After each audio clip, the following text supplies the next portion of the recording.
The Roman legions were once the most disciplined and effective military force of the ancient world. They built roads, founded cities, pushed the borders of an empire that stretched across 3 continents, and maintained order wherever they marched. Yet among the countless legions recorded with careful detail, there were some that vanished in ways no one can fully explain. Their records end abruptly, archaeological traces appear only in fragments, and their names quietly drop from official lists as if they had never existed at all. What makes their story so compelling is not just the fact that they disappeared, but that each legion was born with a clear purpose. Some were created to guard the empire's northern frontier. Others were raised to drive Rome's expansion eastward. Some were formed right on the battlefield, assembled in moments of crisis to turn the tide of war. They fought in conflicts that shaped Roman history, leaving behind military achievements, architectural footprints, and even cultural influences that endured long after they were gone.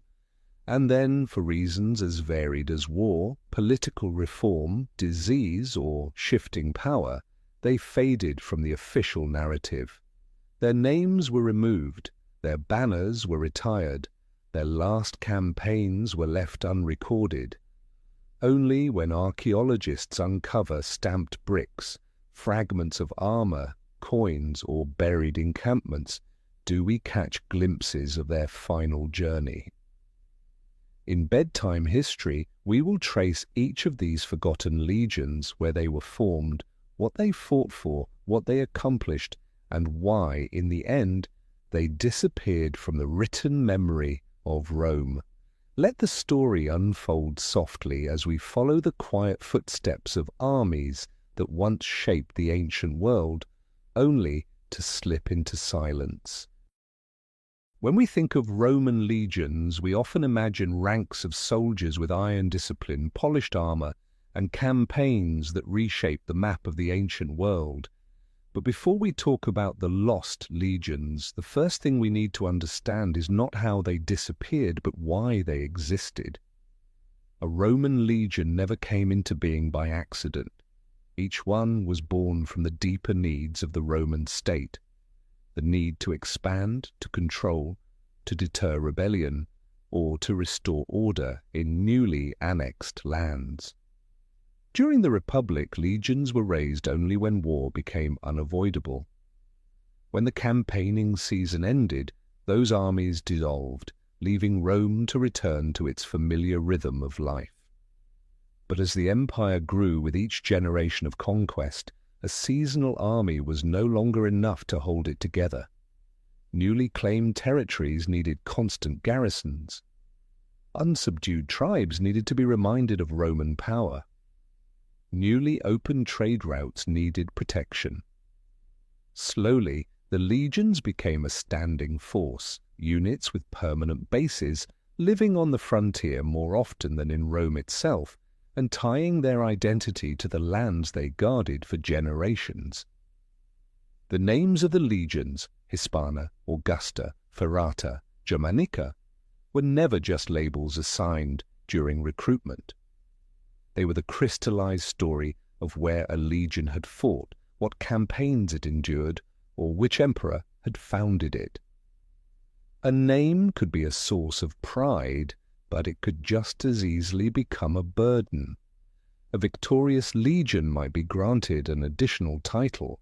A defeated or rebellious one might be stripped of its honors or erased completely from the records as if it had never existed. For the Roman government, forgetting a legion was sometimes simply a practical tool for establishing a new order. This system became unmistakably clear under Augustus, the architect of Rome's professional army. He maintained roughly 25 to 30 legions, though the number was never fixed.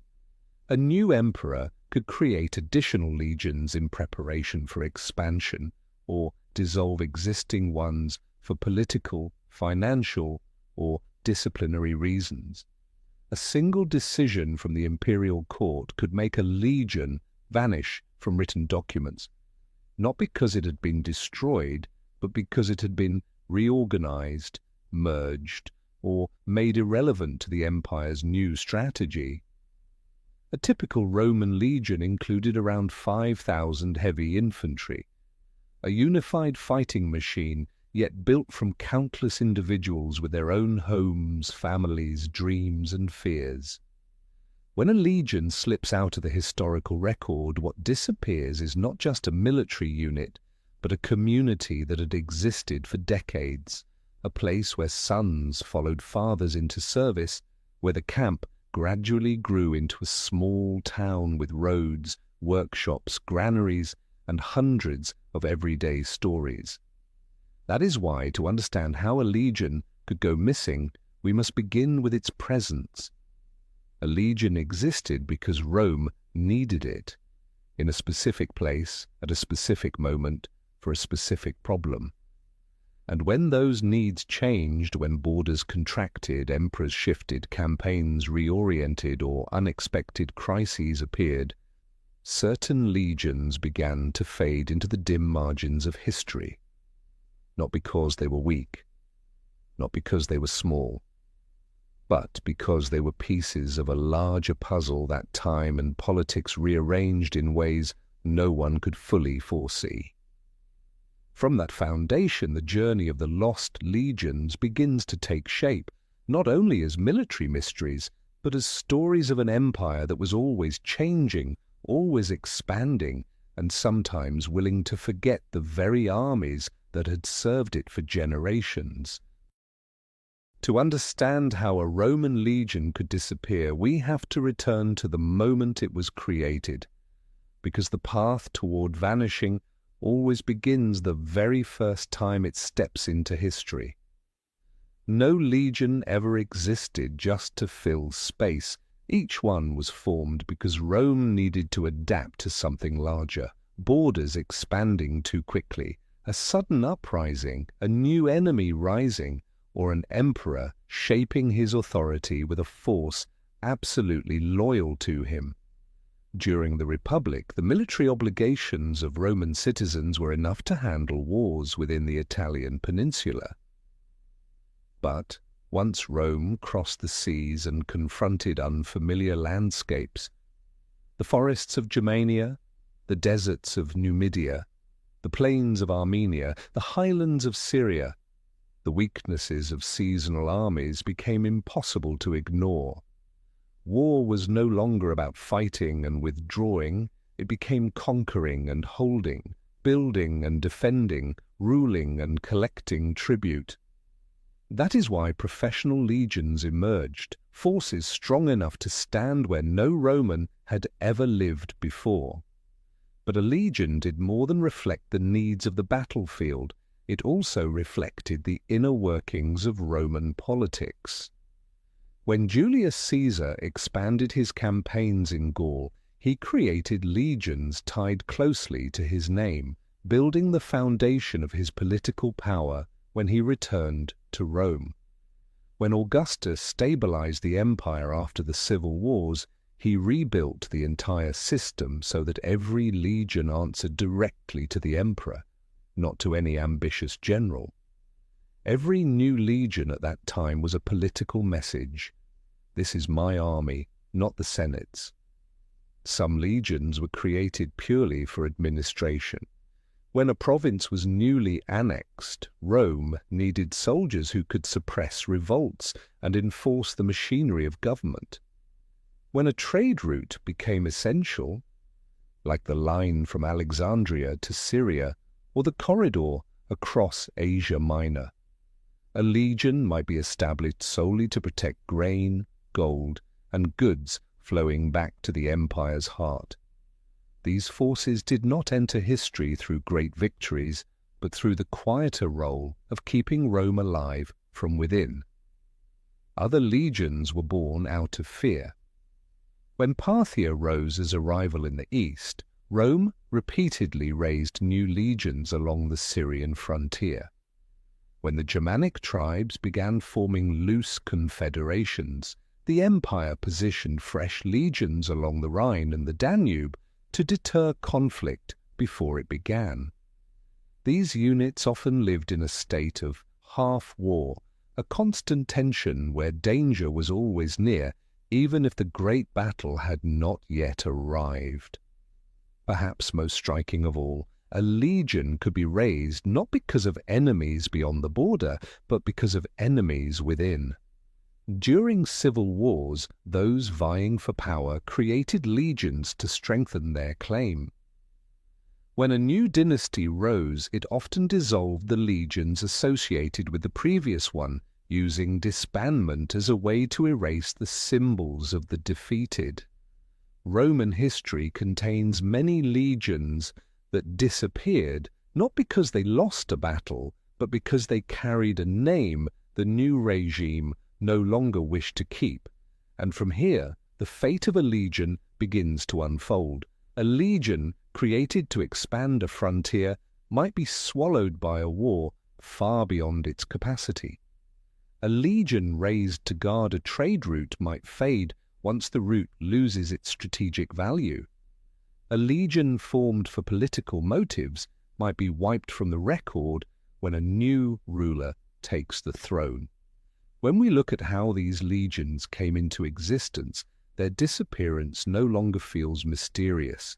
It is the natural result of a system in constant motion, a world where military forces served both as instruments of war and instruments of power. And that is why, to understand how a legion vanished, we must first understand what brought it into being, whether it was need, ambition, or the quiet unease of an empire so vast that even Rome struggled to control it. Among all the Roman legions that ever disappeared, none has inspired more debate, more theories, or more fascination than Legio IX Hispana, the Ninth Legion Hispana. They were not a newly formed force, nor a faint, forgettable unit. They existed for more than a century, marching through Hispania, Gaul, Germania, and finally settling in Britannia. And from that distant corner of the empire, they vanished from every official record, as if thousands of soldiers had been erased from the memory of the very empire they served. But to understand this strange disappearance, we have to return to their origins. Legio IX was created in the final days of the Republic, or the early reign of Augustus, during the Celtiberian Wars. A long, grinding conflict fought in harsh terrain where guerrilla tactics wore Roman armies down. The Ninth was born to face those challenges directly. Strict discipline, rapid response, and the ability to fight in tight, ambush-filled landscapes. These survival skills became their defining character for generations. When the wars in Hispania ended, the Ninth was not disbanded. Instead, they were sent to Gaul and then to Germania, regions the Romans always regarded as their most fragile frontiers. They built forts, repaired roads, guarded borders, and helped stabilize the region after the disaster of the Teutoburg Forest. And from those precarious edges of the empire, they were deployed to Britannia, a mist-covered land that never fully submitted to Roman rule. There they faced the greatest crisis of their existence, the uprising led by Queen Boudicca in the years 60 to 61 in the Common Era. A portion of the Ninth marched out to confront the rebels, but was caught in a devastating ambush by the Iceni and Trinovantes. Nearly the entire detachment was wiped out, with only a few survivors retreating to Eboracum.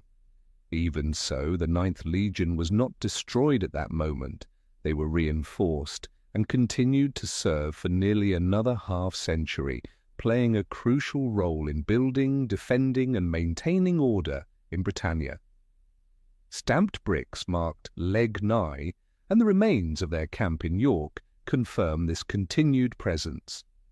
Then, in the early 2nd century, the name Ninth Hispana vanished from every Roman military document.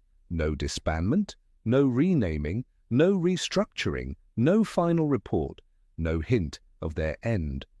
Only absolute silence. This paved the way for 3 major theories. The first theory, they were destroyed in a campaign against the Picts in northern Britannia, a region of forests, bogs, and heavy mist where supplying an army was nearly impossible. A large-scale ambush may have annihilated the legion, and the imperial court may have chosen not to record it to protect Rome's reputation.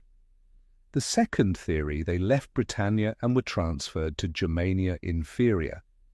Inscriptions and tile stamps bearing Legni found in the Netherlands and Germany support the idea that they met their end along the Rhine during a campaign against Germanic tribes. This remains the strongest theory among historians. The third theory, they were not destroyed at all but simply erased administratively. In Rome, a legion tied to a previous dynasty or an embarrassing defeat could be renamed, merged, or quietly removed from the rolls, causing its historical record to stop instantly. From here, archaeology becomes the most important bridge for understanding what happened next. Finds at York illuminate the final chapter of their known presence. Bricks stamped Legni, a burned layer beneath their headquarters, fragments of warped armor, personal belongings of the soldiers. Together they reveal a legion that once stood strong, fought hard, and likely encountered an event that went unrecorded. The traces buried in the soil speak louder than any surviving text. Legio Ninth Hispana, therefore, is more than a mystery. They are proof that a legion which once marched across 3 continents and helped shape Rome's borders could still be swallowed by history, lost at just the right moment, on just the right frontier, during a crisis the empire wished to forget. They open the list of Rome's missing legions, and they remain the clearest symbol of history's unsettling silence, where the fate of thousands can vanish simply because no one chose to write it down.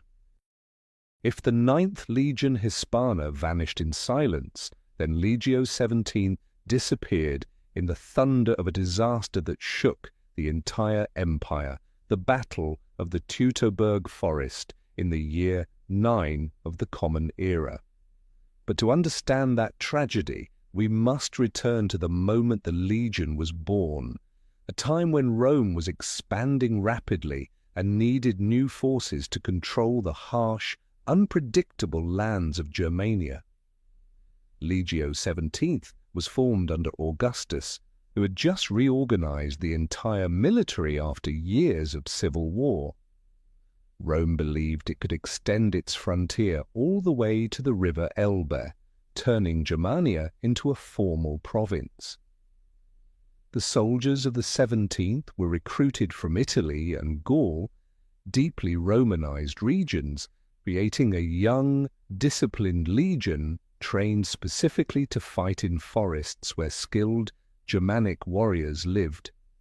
Their first mission was to stabilize the Rhine frontier and open the way for deeper campaigns into Germania. There were no paved roads, the maps were nearly blank, the climate was cold and damp, and the muddy terrain slowed every march. Even so, Legio 17 proved itself in the early operations, especially in building forts and establishing supply lines, the lifelines of any Roman advance into dense, mountainous woodlands. When Publius Quinctilius Varus was appointed governor of Germania, he brought with him 3 main legions, the 17th, the 18th, and the 19th. Varus was tasked with completing the Romanization of the region, establishing courts, collecting taxes, enforcing Roman law. But this sparked deep resentment among the Germanic tribes, who had never accepted Roman rule. Among their leaders was someone who understood Rome better than any other, Arminius of the Cherusci, who had lived in Rome, earned the rank of equestrian, and been trained in Roman military doctrine. Arminius deceived Varus into believing that a small rebellion needed immediate suppression. Trusting him, Varus marched all 3 legions, along with baggage trains, civilians, camp followers, livestock, and supplies, into the Teutoburg forest, where the narrow, muddy, sloping terrain made it impossible to maintain standard Roman formations. There, Legio XVII, alongside the 18th and 19th, fell into an ambush that lasted for days. Torrential rain made shields and armor slippery. The cramped paths prevented them from deploying into proper battle lines. The Germanic warriors struck from dense thickets and vanished instantly. With no fortified camp to retreat to and no supply chain, the Roman soldiers slowly collapsed from exhaustion and chaos.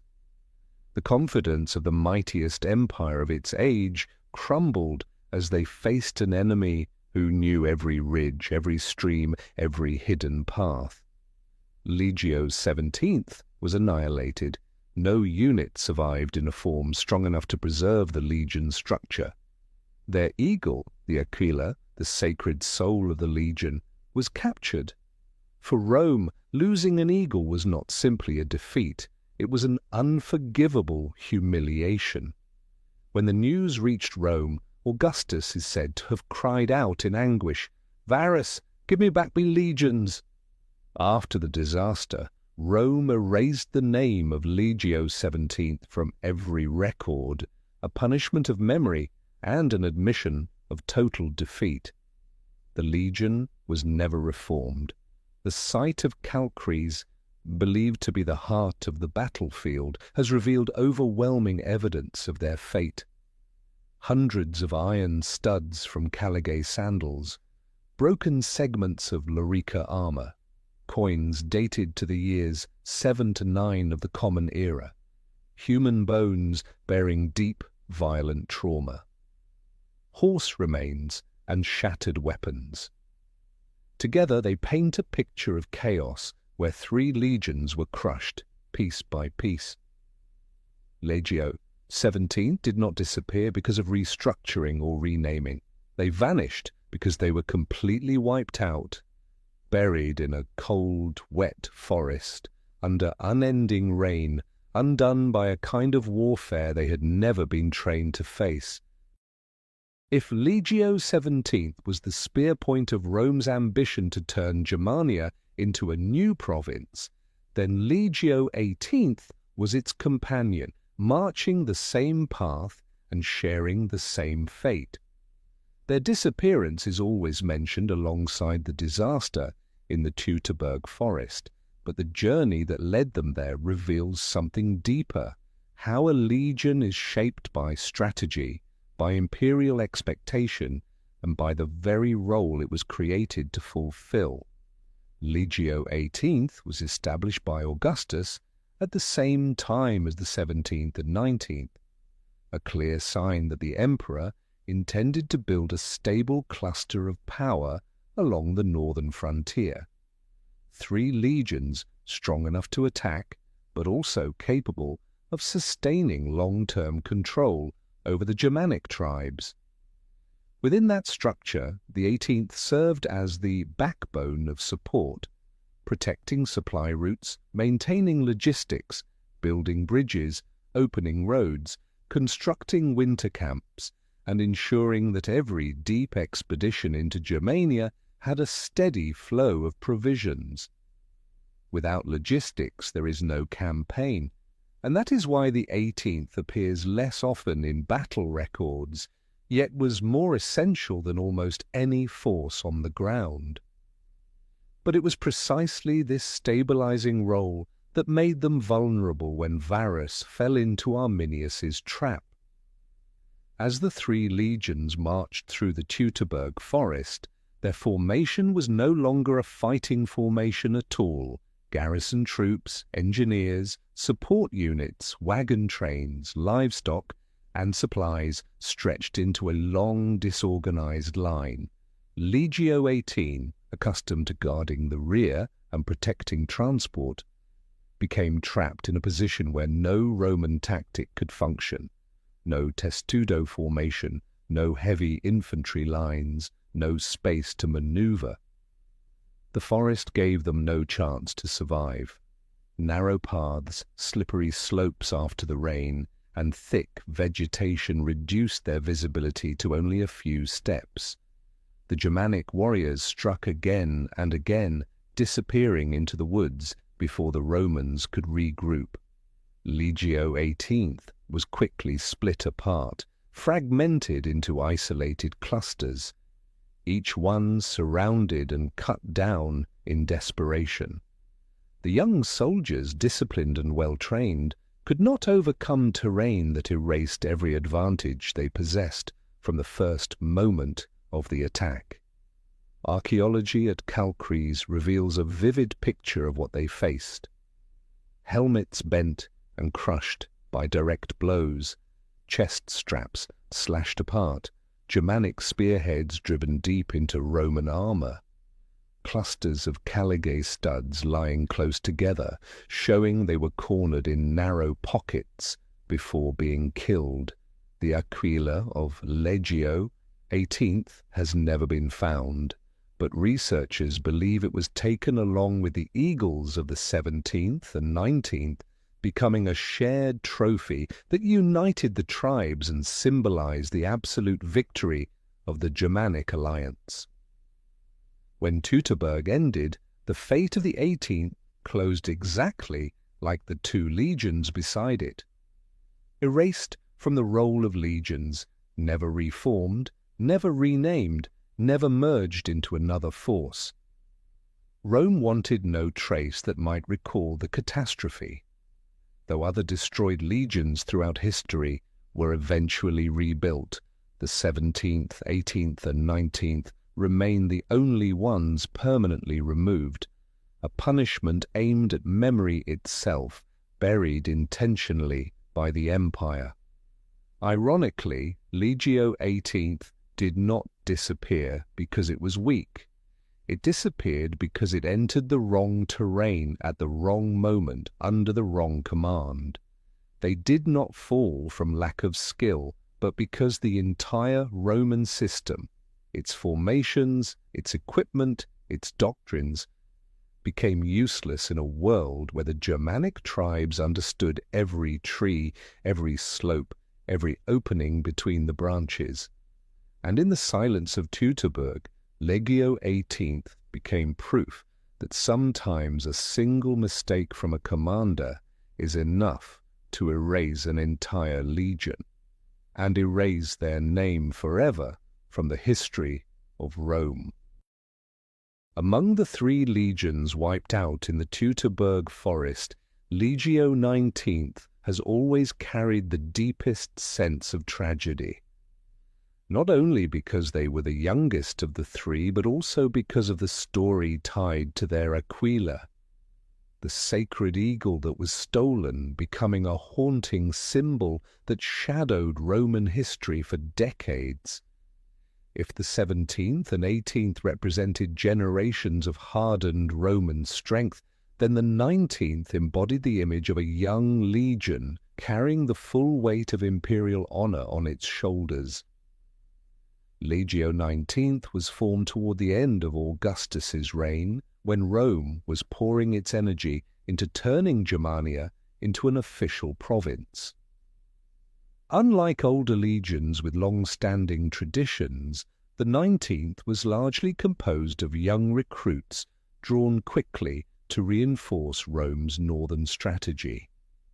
They had less experience than their counterparts in the other 2 legions, but they were still trained in full Roman standards, strict discipline, tight formations, and decisive combat style.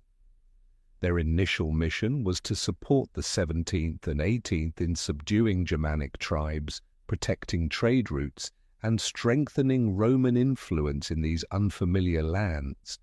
They were the strong reserve force ready to be thrown into any major campaign, and because of that role, they found themselves among the troops led by Publius Quinctilius Varus, when he decided to march deep into Cherusci territory in the year 9 of the Common Era, convinced he was merely quelling a minor rebellion. But in Teutoburg, that confidence collapsed within days. When the ambush began, Legio XIX quickly became one of the hardest-hit units. Their position in the long marching column left them vulnerable to being separated from the main force. Fallen trees, thick mud, narrow paths, and relentless guerrilla attacks from every direction made it impossible for them to form any defensive line. The Germanic fighters knew the terrain intimately, striking and vanishing, while the Romans had no space to counterattack. What makes the tragedy of Legio XIX stand out most is the loss of their Aquila. For a Roman legion, losing the eagle was worse than defeat. The Aquila was the soul of the legion, the symbol of Rome, and the pride of every soldier. Romans were taught to defend their eagle with their lives, for losing it meant losing the honor of the entire legion. But at Teutoburg, nothing sacred could be protected when terrain, weather, and tactics all turned against them. The Germanic warriors seized the Aquila of the 19th and carried it away as proof that Roman might could be shattered. After the disaster, Legio XIX was erased from the records alongside the 17th and 18th. No reformation, no renumbering, no absorption into another force. The empire wanted no name that could recall the catastrophe. In Roman history, very few legions were permanently erased, and the 19th was one of them. What is remarkable is that the search for the 19th eagle lasted for decades. Under Tiberius, and later under Germanicus, entire campaigns were launched for the sole purpose of recovering the eagles lost at Teutoburg. Some were eventually found, but the eagle of the 19th became one of the symbols Rome struggled hardest to reclaim. Excavations at Calchries, believed to be the main battlefield, have uncovered evidence directly tied to Legio XIX. Armor fragments typical of younger recruits, broken discipline collars, blades bent from violent impact, leather harness pieces marked with 19, human bones bearing signs of chaotic close combat. These remains reveal a battle where everything collapsed too quickly, and the young soldiers of the 19th fought until their final breath to protect their sacred symbol. But the death of Legio XIX was more than the end of a single legion. It marked the end of Rome's entire ambition to conquer Germania. After Teutoburg, Augustus and Tiberius withdrew their forces, abandoning the plan to turn the region into a province. The Roman frontier pulled back to the west, stabilizing along the Rhine, a border that shaped European history for centuries. Legio XIX thus became a symbol of the cost of overconfidence, and a reminder that even the greatest empire of the ancient world had limits when it stepped into a land it never fully understood. Legio VI Ferrata emerged in the final years of the Republic, when Julius Caesar needed a young, disciplined force capable of enduring the long campaigns in Gaul and the coming confrontation with Pompey. The legion's first soldiers came primarily from Italy and the Romanized regions of Gaul, forming an army known for endurance, accustomed to harsh climates, prolonged sieges, and the relentless rhythm of forced marches. Their name, Ferrata, or the Iron Ones, reflected Caesar's expectations. A legion that knew how to advance, how to stand firm, and how to survive in the hardest conditions. When Augustus restructured the military after the civil wars, the sixth Ferrata was reassigned to Syria, a region that served as Rome's gateway to confronting Parthia. It was a volatile frontier marked by religious tensions and shifting tribal alliances. Ferrata's duties were clear: defend the eastern border, maintain stability in Judea and Galilee, lands where uprisings erupted often, and ensure that the Levant remained firmly within Rome's sphere of influence. They stood at the crossroads of two ancient superpowers and were expected to keep that crossroad secure. For generations, the sixth Ferrata became one of Rome's military pillars in the east. They accompanied Marcus Antonius deep into Mesopotamia during his Parthian campaign in the year 36 before the Common Era, and although the campaign failed, it was Ferrata that held the line and allowed Antony's forces to withdraw nearly intact. Under King Herod the Great, they helped keep Judea stable, supporting order in a region filled with tension. And under Trajan, when Rome launched campaigns into Armenia and Parthia, Ferrata once again appeared as a principal force, guarding supply routes and securing the rear as the legions pushed into enemy territory. Ferrata's legacy was not only forged in battle, but also in what they built. They constructed fortified camps, military roads connecting Galilee and Syria, bridges, granaries, drainage systems, and defensive walls against guerrilla raids. Thanks to their presence, many towns in the Levant grew more stable, allowing Roman culture to spread and urban centers to rise around their encampments. Their legacy, therefore, is less about spectacular victories and more about endurance, adaptation, and a long-lasting influence that echoed across generations. The disappearance of the sixth Ferrata unfolded in a very different way. They were not erased in a single battle. Instead, they faded from history through changes that unfolded over centuries. The turning point came under Diocletian and Constantine, when the Roman military was completely reorganized. Older legions were broken into smaller units, renamed or absorbed into new formations to suit shifting strategies. At the same time, Parthia, Rome's chief rival in the east, collapsed and vanished, making Ferrata's strategic position far less critical. A powerful earthquake in the year 363 of the Common Era then destroyed their main base at Legio, near Megiddo. This event delivered the final blow to the legion's existence. After the disaster, no surviving records indicate that the sixth Ferrata continued as an independent unit, and they gradually disappeared from Roman military documents. Archaeological discoveries at Legio help piece together their story. Bricks stamped Leg Sea Fair, expansive camp foundations, forges and metal workshops, perfectly fitting the name Ferrata, along with sections of walls, storage facilities, drainage channels, and fragments of armor. All of it reveals a major military center where the legion maintained its presence for centuries. Looking back at Legio's sixth Ferrata today, we see that their disappearance did not come from a bloody catastrophe or a battle lost in the fog. They vanished because their role no longer suited the needs of a changing era, because military reforms reshaped the empire, and because natural disaster erased the last traces of the camp they once called home. And although they did not live on through triumphant fanfare, Ferrata left behind a durable legacy, a legion that endured quietly, adapted faithfully, and faded from history as naturally as the turning of a season.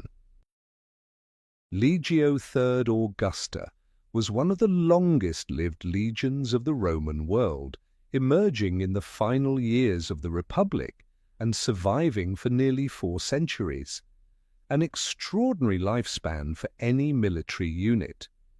They were born in an era when Rome was expanding rapidly westward and southward, determined to secure North Africa after the long and grinding Punic conflicts with Carthage. At first, the Third Augusta was stationed in Numidia, where they became the backbone of Roman authority in a harsh, distant, and difficult territory. The primary purpose behind creating the Third Augusta was to guard the empire's southern frontier. Although Carthage had been defeated, North Africa remained unstable, filled with nomadic tribes, rebellious client kings, and vast stretches of desert where uprisings could ignite easily. The legion was tasked with building defenses, controlling desert routes, and supporting the campaign against Jugurtha, one of Rome's most formidable opponents in the 2nd century before the Common Era. Through endurance and persistence, the Third Augusta helped Rome extend its influence into the farthest reaches of North Africa. For centuries afterward, the Third Augusta remained the region's stabilizing force. They suppressed Berber uprisings, protected scattered towns along the frontier, and maintained order in lands prone to sudden unrest. During the reign of Augustus and the emperors who followed, the legion both fought and built, constructing roads, fortresses, camps, and communication networks throughout the African provinces. Military roads carved across the Sahara, supply posts and frontier fortifications all bear the imprint of the Third Augusta, showing that they were not only a fighting force, but also the architects of Romanization across an entire region. Their legacy is most visible in Lambasis in modern Algeria, where they established their headquarters for many centuries. The ruins there, from walls, drill fields, and armories to civic structures, reveal the vast scale and influence of the legion. They transformed sparse, lightly inhabited lands into organized urban centers, bringing Roman administration and culture to areas once dominated by nomadic tribes. Without the Third Augusta, the Romanization of North Africa would never have reached the depth recorded in history. But no legion, however long-lived, is immune to upheaval. The disappearance of the Third Augusta began in the 3rd century of the Common Era, during a time when the empire was shaken by political crisis. In the year 238 of the Common Era, Emperor Gordian III dissolved the legion after they were accused of supporting the opposing faction in a North African civil conflict. Disbanding such an old and established legion was rare and shocking, a punishment that carried both military and symbolic weight. Although the legion was later re-established, it never regained its former standing. The sweeping reforms of Diocletian and Constantine, dividing legions, renaming units, and merging old forces into new ones, reshaped the Roman military entirely. The Third Augusta was gradually absorbed into the new system and faded from the official roles. By the 4th century of the Common Era, the name that had once dominated an entire region appeared only faintly in a few scattered references. Archaeology at Lambasis provides the key to reconstructing their story. Excavations have uncovered vast camp complexes, bathhouses, drill yards, inscribed monuments recording their achievements, and countless tiles stamped Leg 3 Aug. These artifacts confirm that they once wielded immense authority in controlling North Africa. Even though administrative documents had long fallen silent, the earth itself preserved their legacy. The disappearance of Legio III Augusta lacks the mystery of the 9th Hispana or the violent tragedy of the Teutoburg legions.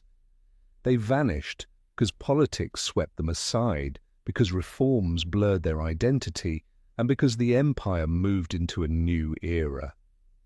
Yet the legacy they left, roads, cities, Roman culture, and a defensive network stretching across the desert, proves that even without disappearing in a dramatic battle, a legion could shape an entire region for centuries. Legio 22, Deotariana, is one of the most unusual legions in Roman history because it was not born from the empire itself, but from the army of an allied king. Its origins lead back to Deiotarus, the local ruler of Galatia in Asia Minor, renowned for his loyalty to Rome during the turbulent final years of the Republic. When Rome officially annexed Galatia, his army was not disbanded like most native forces. Instead, it was absorbed into the Roman military structure and elevated to become Legio 22. This was an extremely rare event, a regional kingdom's army transformed into a full Roman legion. The creation of the 22nd Deotariana reflects Rome's strategic needs in the east. They needed a force familiar with the terrain, accustomed to warfare in Asia Minor, and experienced in fighting Pontus and Armenia, frequent challengers of Roman authority. Thus the 22nd became a dedicated Eastern legion stationed in provinces bordering Parthia and active across Egypt, Judea, and Syria. They were a unique hybrid, local in origin, Roman in training, a blend of two military traditions that rarely intersected. For decades, Legio 22 Deotariana played a crucial role in the Eastern Mediterranean. They were present in Egypt during the unrest of Augustus's early reign and quickly became one of the key stabilizing forces in the region, the land that fed the entire empire with its grain. When Judea erupted in revolt, the 22nd supported Legio X Fretensis and other units in securing vital fortresses and transport routes. They also built roads, outposts, camps, checkpoints, and the infrastructure needed to maintain trade between Egypt, Sinai, and Judea. In many ways, they shaped the military and administrative framework of the eastern provinces during Rome's first century. Although not known for spectacular battlefield victories, the 22nd Deotariana was one of Rome's most reliable backbone forces.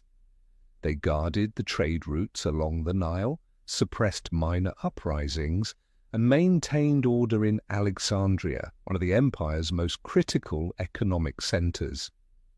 Their presence formed part of the skeleton of Roman Egypt, a province that must never be allowed to fall into chaos, as Roman officials often warned. And then they vanished, abruptly, quietly, and more mysteriously than most Roman legions. Records of the 22nd stop after the years 119 to 120 of the Common Era. There is no note of restructuring, no renumbering, no transfer elsewhere. They simply ceased to appear.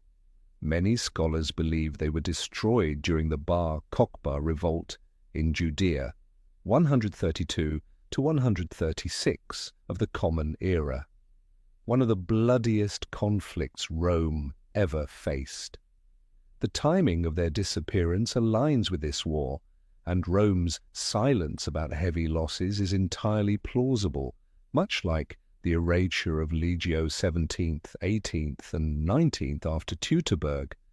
Another theory suggests that they suffered catastrophic losses in a little-recorded campaign in Egypt or Arabia, actions that did not receive detailed documentation. Because the 22nd originated from a native force rather than from direct Roman recruitment, the imperial court may have regarded them with lower priority. If they were wiped out, it is possible Rome chose silence rather than detailed acknowledgement, especially if it did not affect the empire's public image. Archaeology is the only bridge left to trace their story. Numerous bricks, inscriptions, and papyrus documents from Egypt marked Leg Faifith Diotar show their strong presence in Alexandria and the Nile Delta. At the fortress of Babylon, the old quarter of Cairo, excavations have uncovered brick stamps, armor fragments, and officer rings linked to them. Yet there is not a single artifact confirming their existence after the 2nd century of the Common Era, supporting the theory that they were destroyed or dissolved in a major unrecorded catastrophe. Today, Legio 22 Deotariana remains one of the Roman Empire's most unusual cases, a legion born from a client kingdom shaped under Roman discipline and then lost in the silence of deserts and administrative records. They did not fall like the legions at Teutoburg, nor did they slowly fade through reforms like Ferrata. They disappeared as a blank space in history, a reminder that even legions that once stood clearly in the light can be swallowed by time in a single turn of the empire's fate. Not every Roman legion that disappeared left behind a grand tragedy or a battle remembered for centuries. Some legions vanish without echoes, without final reports, without a single clear explanation in any surviving text. They appear briefly in the first centuries of the empire, leave behind a few scattered administrative lines, a handful of tile stamps, then fade away like ink, slowly washed out by time. This chapter does not focus on one legion, but on the lesser-known names whose quiet disappearances form some of the largest blind spots in Roman military history. Legio I Germanica is a prime example. Once a source of pride for Rome, tasked with controlling Germania Inferior, that restless frontier under constant pressure from Germanic tribes, their reputation steadily declined after accusations of corruption, mutiny, and failure in several Rhine campaigns. By the years 69 to 70 of the Common Era, during the Batavian Revolt, they chose the wrong side and were punished with dissolution. There is no evidence they were destroyed in battle. They were simply erased from the rolls, and the name Germanica was never used again for any Roman legion.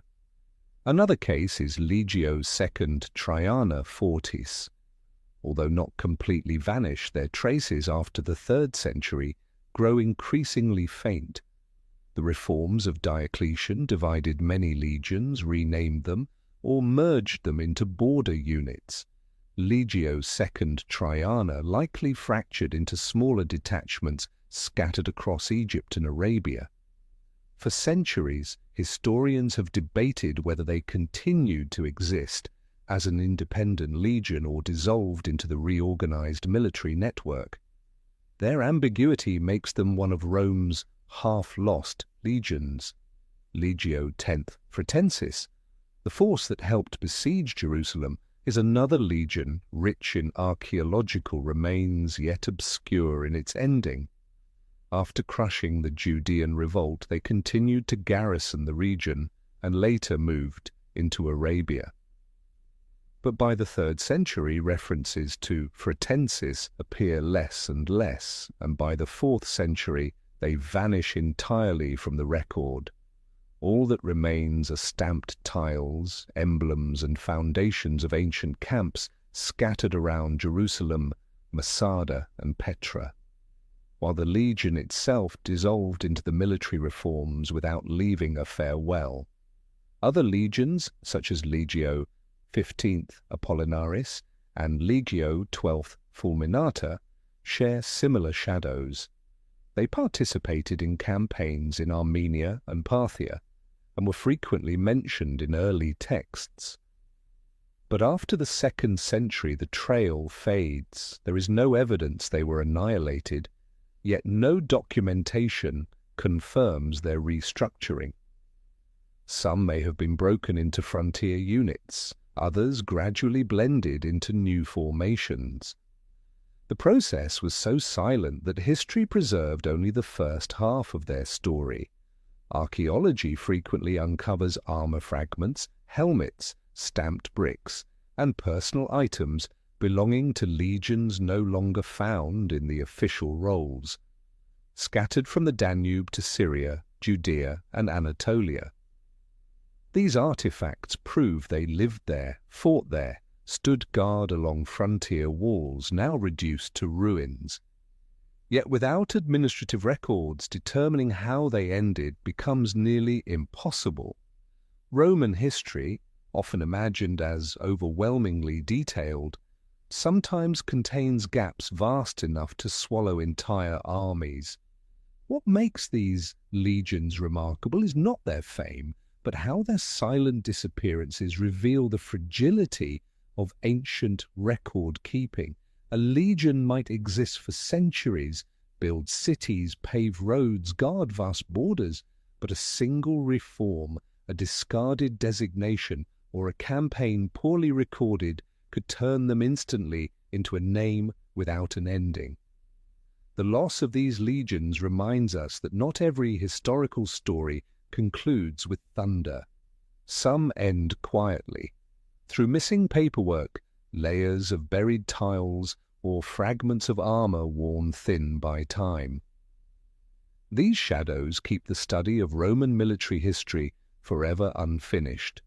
Always room for another discovery, always questions that the past never bothered to answer. When we look at the Roman legions that disappeared, it's easy to imagine catastrophic battles, brutal ambushes, or shocking defeats recorded with horror in ancient texts. But the truth is broader, more complex, and sometimes so quiet that it leaves no trace on the page at all. A legion could go missing because of war, politics, reforms, natural disasters, or simply because the records were no longer maintained. The important point is this: not every event was recorded, and not every historian wanted to preserve their memory. The first and most obvious cause is war. The Teutoburg forest is the clearest example, where 3 legions were wiped out completely. In the east, campaigns against Parthia, Armenia, and especially the Bar Kokhba revolt were more than enough to erase a legion within weeks. When defeat meant political humiliation, the imperial court sometimes chose silence, erasing a legion's name from the rolls to avoid acknowledging an embarrassing loss. But many legions did not vanish because of battle. From the 3rd century onward, military reforms under Diocletian and Constantine shattered the old system. Legions were split, renumbered, or merged into new units. As strategies changed, legions that once held critical roles suddenly became redundant. They were not destroyed, they simply lost their names. And for modern historians, losing the name is essentially the same as disappearing. Internal politics was another major factor. A legion that supported the wrong faction in a civil war or was suspected of disloyalty could be dissolved simply because the emperor wanted to erase an unwelcome memory. Legio III Augusta suffered this fate, not because they lost a battle, but because they stood on the wrong side at the wrong time. Natural disasters also played their part. Earthquakes in Syria and Anatolia destroyed major encampments. When casualties were heavy and the region no longer held strategic value, the imperial government did not bother to reconstitute the legion. A collapsed fortress could be the first step toward the silence of an entire army. Declining record-keeping created its own shadows. During the 3rd century crisis, when provinces were lost, archives burned, and generals razed or dismissed troops without oversight. Many legions simply slipped out of the administrative system. A legion might appear in records in the year 230 of the Common Era and vanish after 260, not because it died, but because no one kept track anymore. In other cases, legions became absorbed into local life after centuries of garrison duty. As numbers dwindled, they turned into regional militias with no Roman centuria or cohort structure. Once the structure vanished, the Roman name vanished with it. And finally, there were the legions Rome wanted to disappear.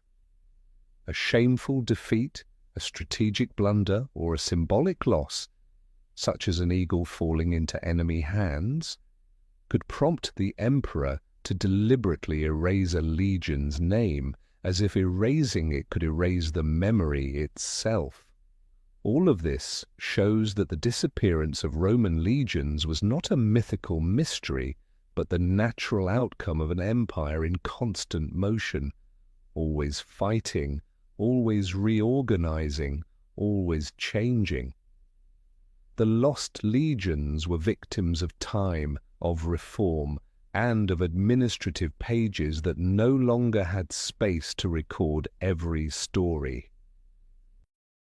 What makes the lost legions most captivating is not the moment they vanished, but the journey through which they are found again, sometimes because of nothing more than a shard of baked clay, a single shoe nail, or a fragment of armor that once seemed anonymous.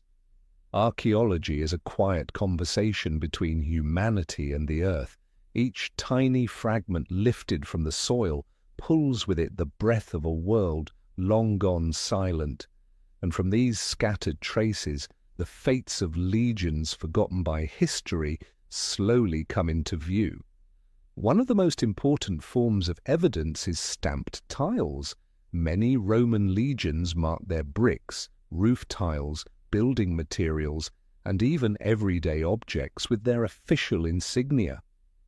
When a tile inscribed Legnui, Legzifera, or Leg 3 Aug appears within a layer of earth that can be reliably dated, it tells us far more than the location of a former camp. It reveals the period during which the legion was stationed there. What once seemed like an ordinary construction material becomes the most faithful, silent witness to a lost army. Another simple but powerful artifact is the cluster of Caligae nails. Roman soldiers reinforced their boots with iron studs for traction during long marches.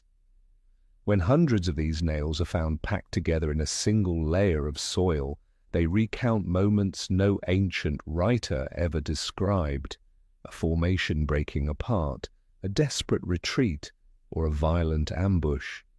The dense groupings of shoe nails discovered at Calcraes not only confirm the site of the Teutoburg disaster, but also hint at scattered groups of soldiers cornered in dead ends, stories whispered through the silence of the ground. Weapons and armor tell a different kind of story, the story of final moments. A shield plate struck deeply can reveal the type of weapon used against the legion. A helmet crushed inward suggests the chaos and desperation of the battlefield. Helmets of Legio, 17th and 18th, have been found nearly flattened, the imprint of relentless Germanic blows in the Teutoburg forest. Meanwhile, armor fragments from Judea carry burns and shattering from stones, fire, and boiling oil, signs of siege warfare and urban revolt. Coins add yet another crucial clue. The emperor's face stamped on each coin provides precise dating. When multiple coins from the same era appear in a camp or along a marching route, they pinpoint the presence of a legion within a very specific window of time. In some cases, a single coin dropped from a soldier's pouch is enough to place an entire legion back onto the map. Equally important, are inscriptions carved into stone, listing officers, awards, construction projects, or notes about camp improvements. A monument mentioning a commander of Legio III Augusta, found at Lambasis, confirms the legion's long presence in North Africa. In Judea, inscriptions linked to Legio X Fretensis reveal their involvement in construction after Jerusalem's fall, a detail ancient texts barely mention. But perhaps most revealing of all are the remains of military camps, the spaces that let archaeology rebuild the daily life of an entire legion. Roman camps followed a familiar design: rectangular walls, divided zones, drill yards, bathhouses, armories, stables. When foundations of such structures are uncovered, we know instantly that we are standing in the living space of a legion that once guarded this land. At Megiddo, the massive workshop of Legio VI Ferrata proves that their title, Iron Ones, was not merely symbolic, but tied directly to their function. Finally, there are layers of soil filled with ash, bones, and personal belongings. A mass grave reveals the brutality of a legion's final stand. A patch of human remains mixed with small knives, rings, and identification tags evokes the panic of a sudden collapse.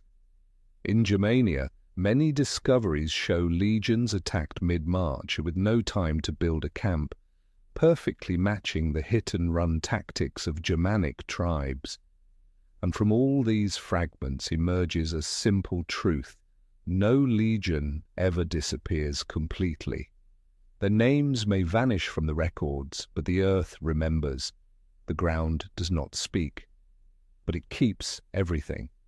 A small tile buried deep beneath the soil can bring an entire legion back onto the map after thousands of years. Thanks to archaeology, the story of the lost legions is no longer a loose collection of guesses. It becomes a grounded, tangible journey, assembled from clues so small they outlast every written page.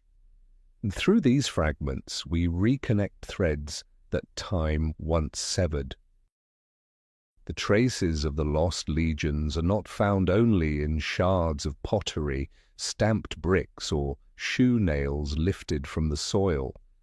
They are also written into the geography where those legions once lived and died.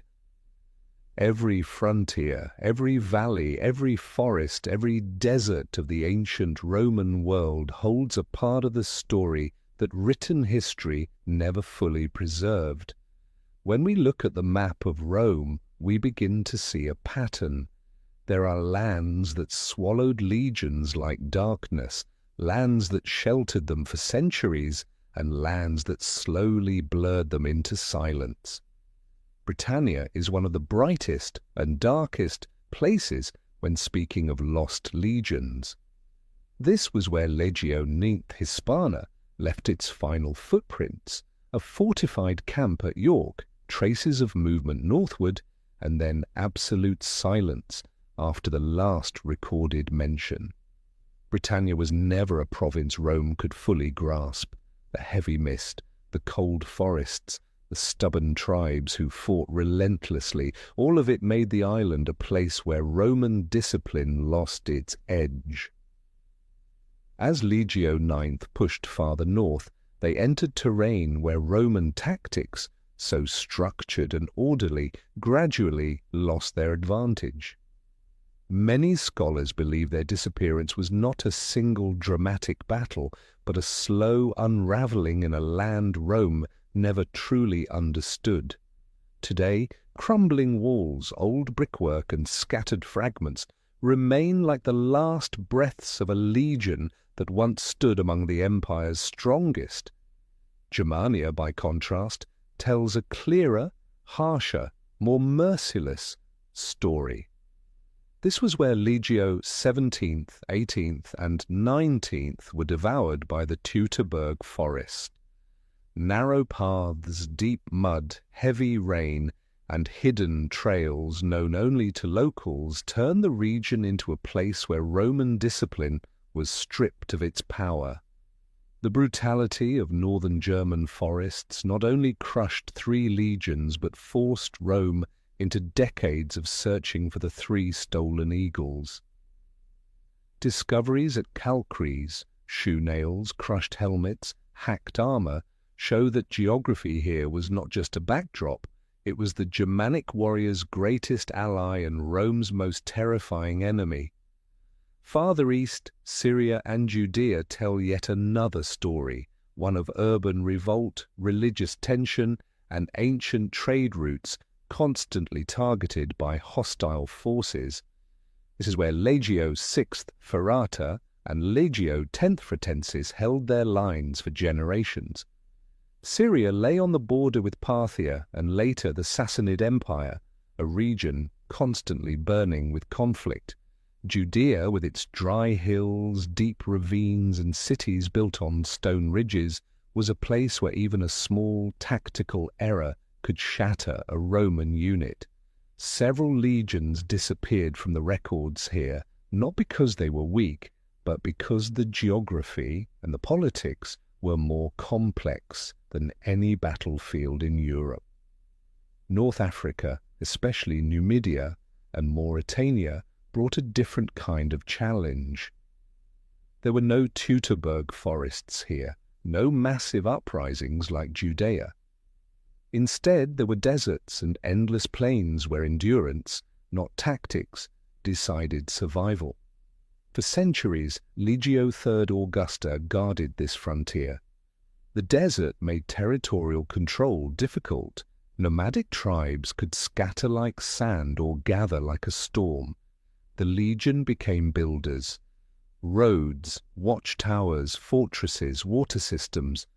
The geography of North Africa demanded that legions survive not through grand victories but through resilience and structure.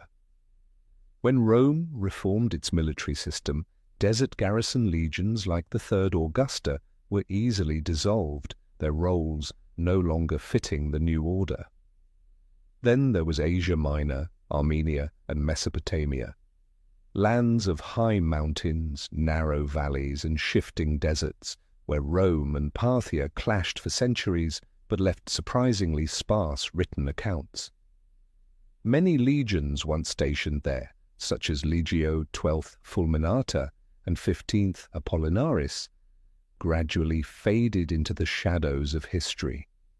The harsh landscape meant even small failures could scatter a unit without leaving much trace. When we view these regions together, a simple but profound truth becomes clear. The fate of a legion is never separate from the land beneath its feet.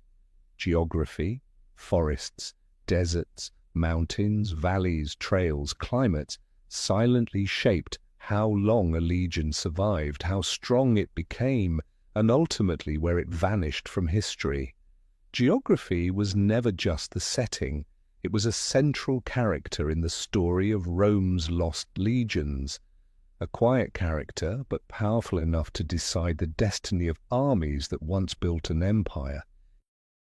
When people think of the Roman legions, they often imagine rows of shields glittering under the sun, horns echoing across valleys, and battles stretching across 3 continents. But behind that glory and iron discipline were ordinary men, legionaries living inside a world so small only they truly understood it, where every day existed on the thin line between duty, hope, and quiet fear. To understand a legion, we must understand the soldiers who built it, because a legion was never born from myth, but from thousands of lives breathing in the same rhythm. A legionary usually began his military life at 18 or 20.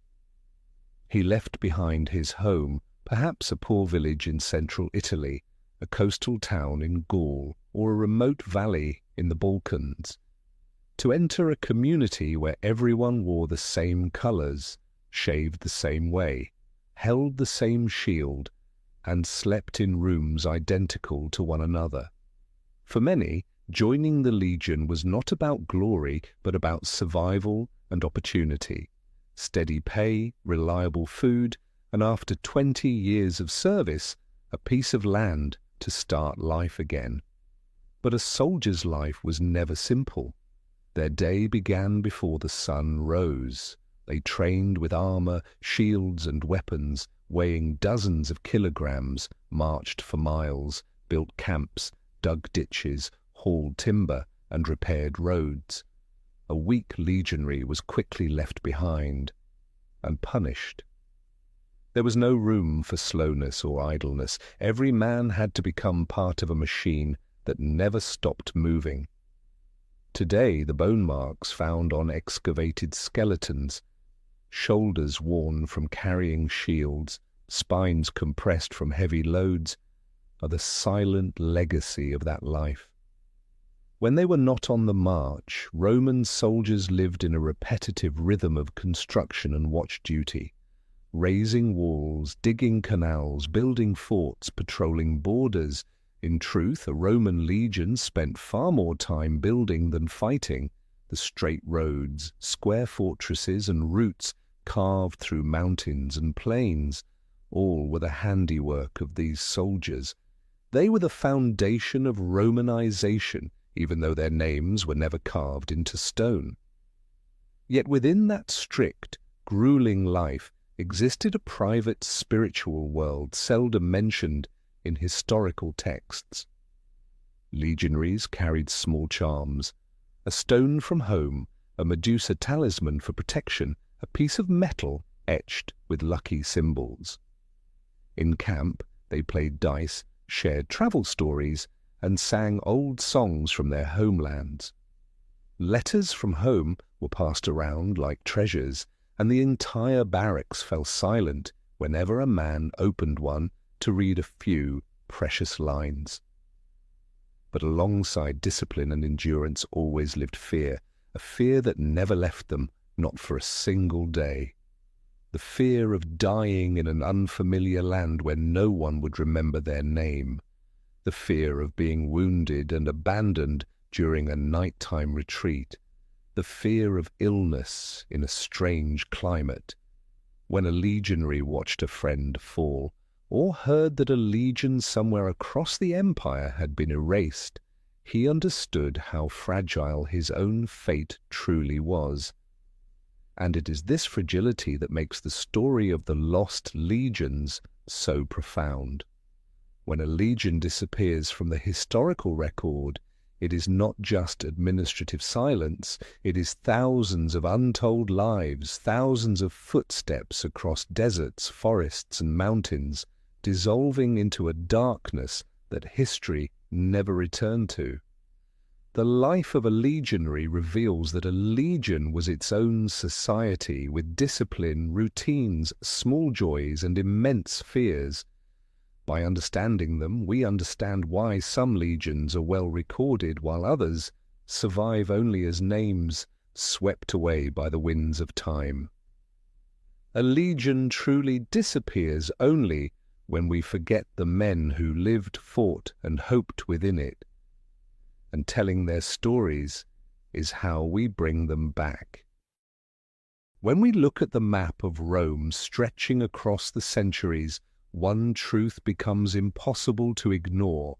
The empire's borders were never still. They expanded and contracted, advanced and then retreated, like the long breathing of a giant living body.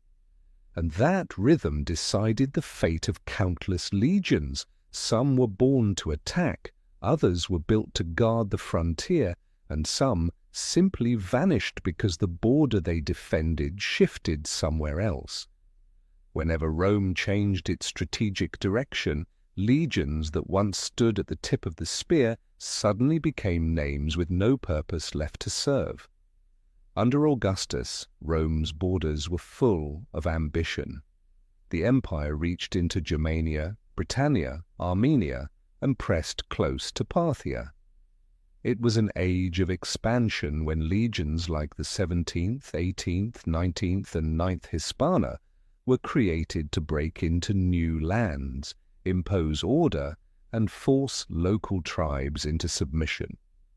But expanding borders were more fragile than any defensive line. A single ambush, a misjudgment, or a governor who misunderstood the threat could erase an entire legion in a matter of days. So when Rome's ambitions later tightened, these assault legions were the first to vanish from the rolls, not because they were weak, but because the world around them had changed.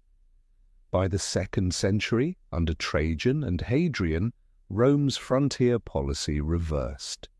Trajan pushed deep into Mesopotamia but could not hold it. Hadrian chose to pull back, drawing firm, deliberate lines.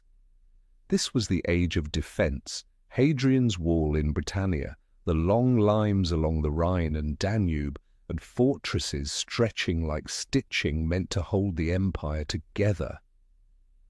In that context, offensive legions became unnecessary. There were no new lands to seize, and maintaining them cost too much. Many legions were moved inland, dissolved, or merged into new units. Rome never kept a legion that no longer fit the strategic rhythm of its era. In the 3rd century, age of chaos, the borders shifted again, but this time sharply inward. Goths, Alemanni, Sarmatians, and Parthians attacked relentlessly, forcing the empire to contract around its most vital territories. As the eastern border withdrew from Mesopotamia back to Syria, many legions in Armenia and along the Euphrates suddenly stood in a no-man's land. And when the territory they guarded no longer belonged to Rome, the legions themselves no longer had a reason to exist.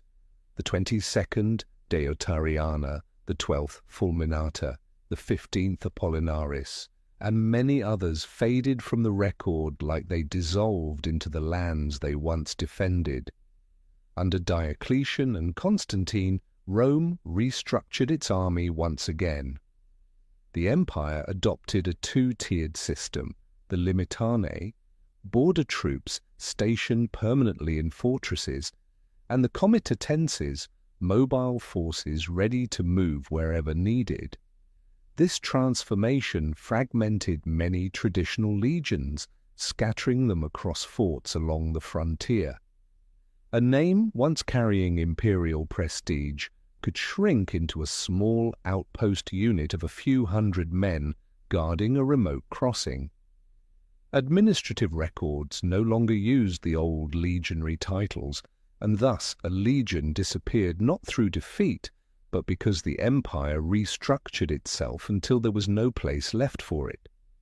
There were also regions Rome was forced to abandon entirely, like Dacia or parts of northern Britannia.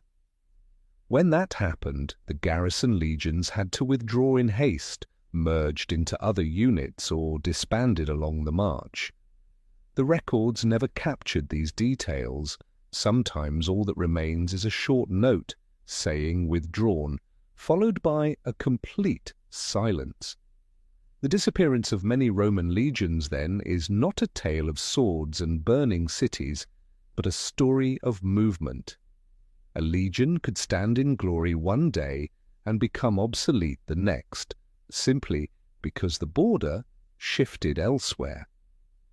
They did not vanish overnight. They were slowly erased through each small change on the map.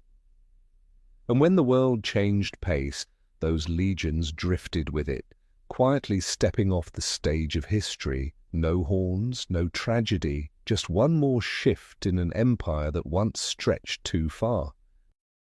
When we imagine the disappearance of a Roman legion, we often picture the clash of steel, broken ranks collapsing in a forest, or a massive ambush that wipes out an entire army. But history holds quieter endings.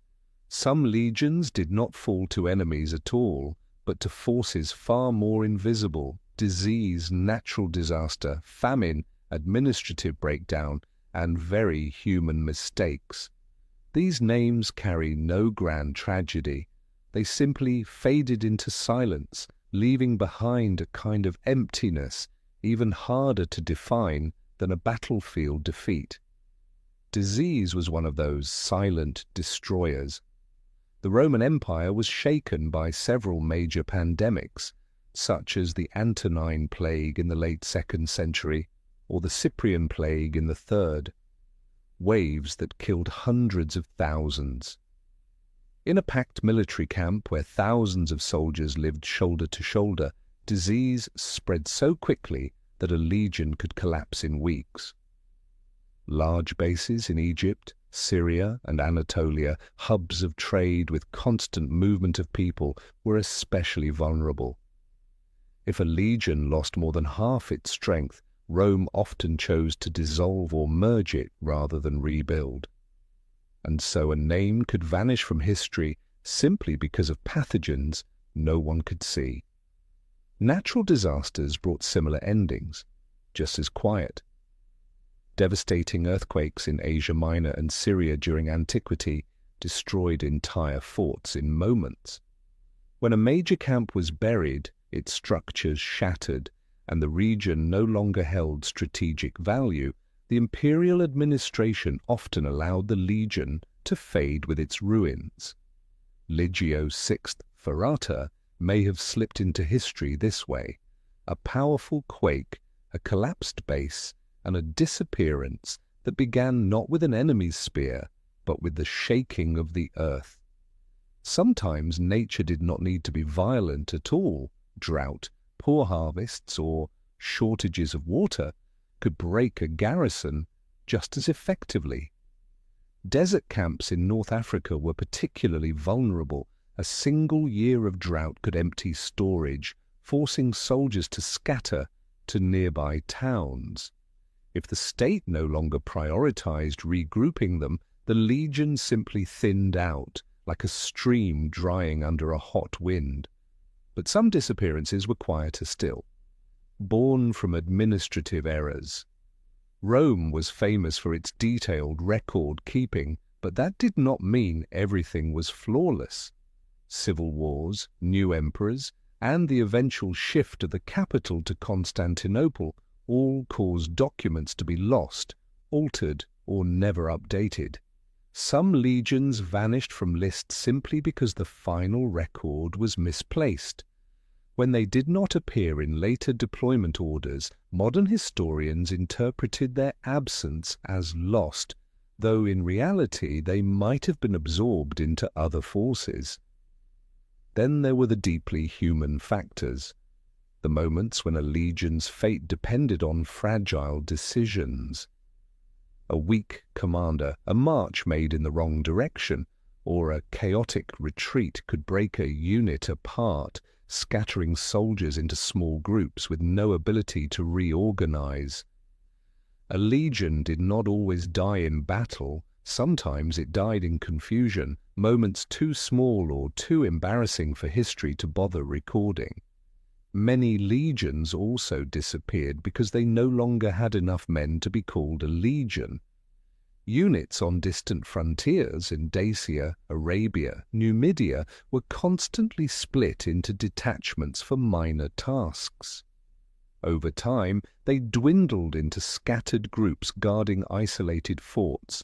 No more centuria, no more cohorts, no legate. When the structure dissolved, the name dissolved with it, drifting away like a final exhale. And then there was another reason.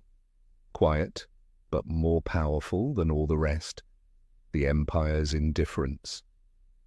When a region lost importance, when trade routes shifted, when the frontier moved, the imperial government simply stopped caring what happened to the legion stationed there. They might be moved, merged, abandoned, or never mentioned again in any surviving document. An empire too vast sometimes forgot the very soldiers who had carried it for generations.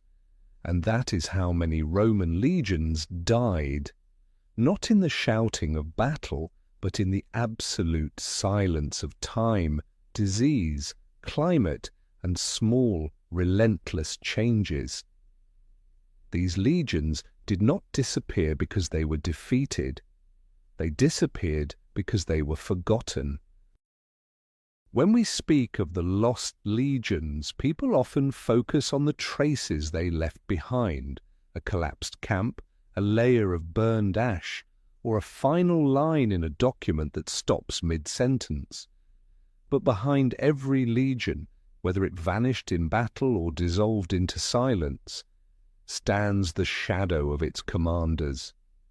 They were the ones who shaped the fates of thousands of soldiers, the ones who could lead a legion to glory, or push it into the abyss with a single wrong decision.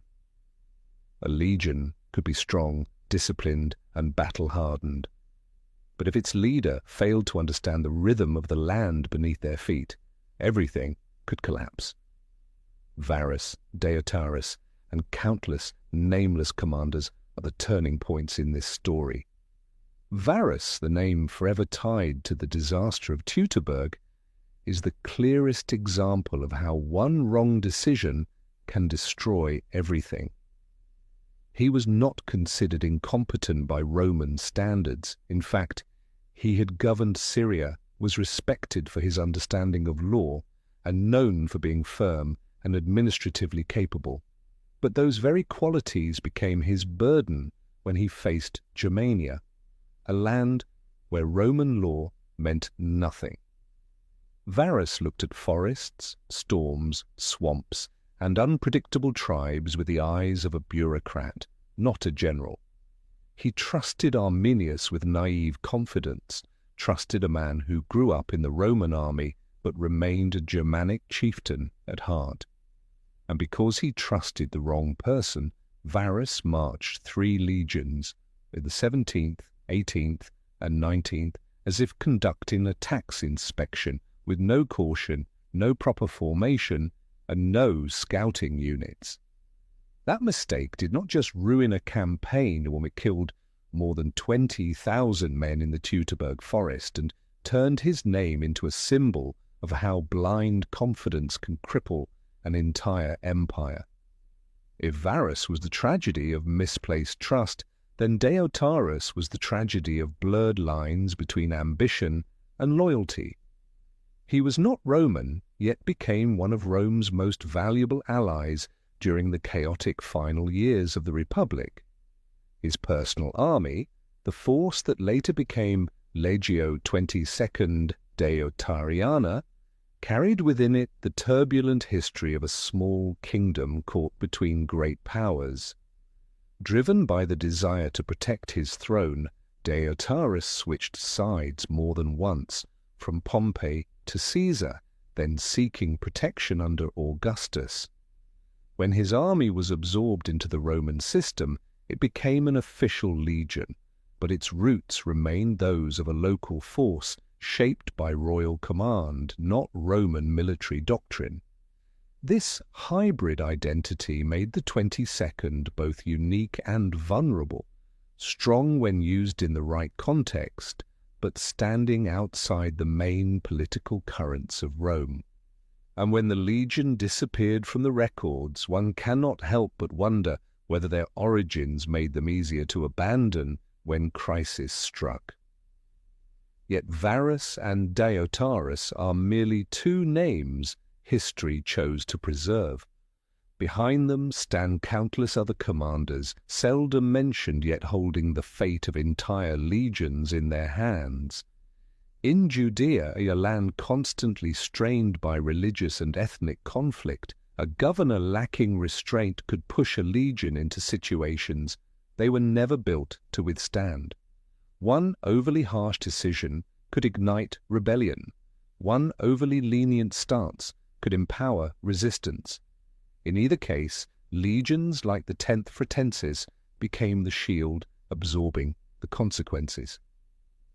The ashes of Jerusalem, Masada, and the ruined fortresses of the Bar Kokhba revolt still bear the marks of such hidden decisions, mistakes no one ever recorded by name. In North Africa, where the desert erases all footprints, a commander misjudging water supplies could doom hundreds of soldiers before they ever saw an enemy. The desert does not attack, it simply waits. And when a legion scattered from exhaustion, The imperial administration considered it too depleted to rebuild. They vanished not because they lost a battle, but because they lost to the desert. In the 3rd century, as the empire spiraled into endless civil wars, many legions were dragged into the ambitions of generals who declared themselves emperor.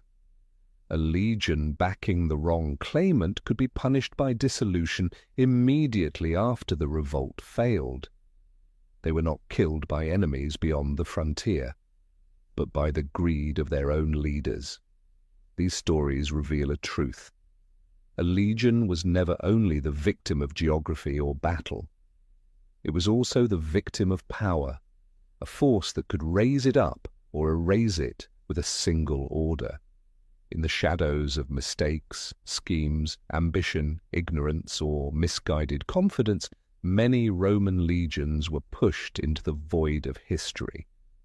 And thousands of years later, when we trace their footsteps, we do not see only fragments of armor and stamped bricks. We see the human decisions that made them disappear. When a Roman legion vanishes from the record, the first question that rises is always the same. What did their final moments look like? Was it the clash of steel against shields, the howl of forest winds spiraling through panic, or the heavy silence of an exhausted army collapsing into desert sand? Some legions died in battles that shook the empire.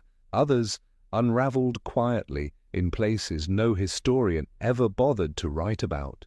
These last moments, pieced together from archaeology, scattered fragments and layers of earth that remember when people do not, are mirrors reflecting the instant when history went silent.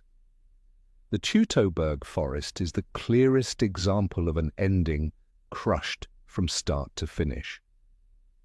The 17th, 18th, and 19th legions were not merely defeated. They were swallowed by a landscape they never understood. Marching into the narrow forest path, they moved as if on routine patrol, failing to build a camp, failing to question their guide Arminius. The soil at Calcres tells a story quieter than the texts, but far more brutal.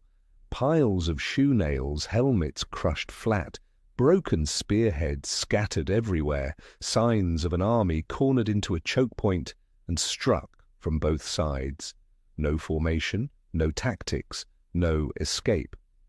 Their last sound was not the drum of war, but the German woods closing behind them, drowning 3 legions in its silence. In Britannia, the fate of Legio IX Hispana, though still debated, carries the weight of an unspoken tragedy. If they disappeared in the northern mists, as many theories suggest, their final battle unfolded in thick fog amid treacherous marshland against Caledonian warriors who fought in ways Rome never fully understood. Charred fort foundations, layers of ash beneath the soil, and unmarked graves near York hint at a conflict larger than any written account. If the 9th Hispana was erased here, it was not a defeat sung by historians. It was a quiet vanishing, recorded only in cold earth rather than ink. In Judea, the ending of Legio XXII Deotariana, if it truly occurred during the Bar Kokhba revolt, may have been one of the most harrowing. This was not a battlefield of open plains. It was a maze of tunnels, stone ramparts, burning towns, and narrow ravines where Jewish rebels fought to the final breath. Charred armor fragments, distinctive Jewish arrowheads, and rebel coins bearing the name Simon Bar Kokhba, found alongside Roman military objects, paint a picture of a war where both sides were pushed beyond exhaustion. If the 22nd died here, they did not fall in a single clash. They were worn down over weeks of encirclement, assault, and dwindling supplies. In North Africa, Legio III Augusta experienced a different kind of ending. one without a single defining battle. They were drained by years of small Berber uprisings and endless marches across desert routes where water and shade were rarer than enemies.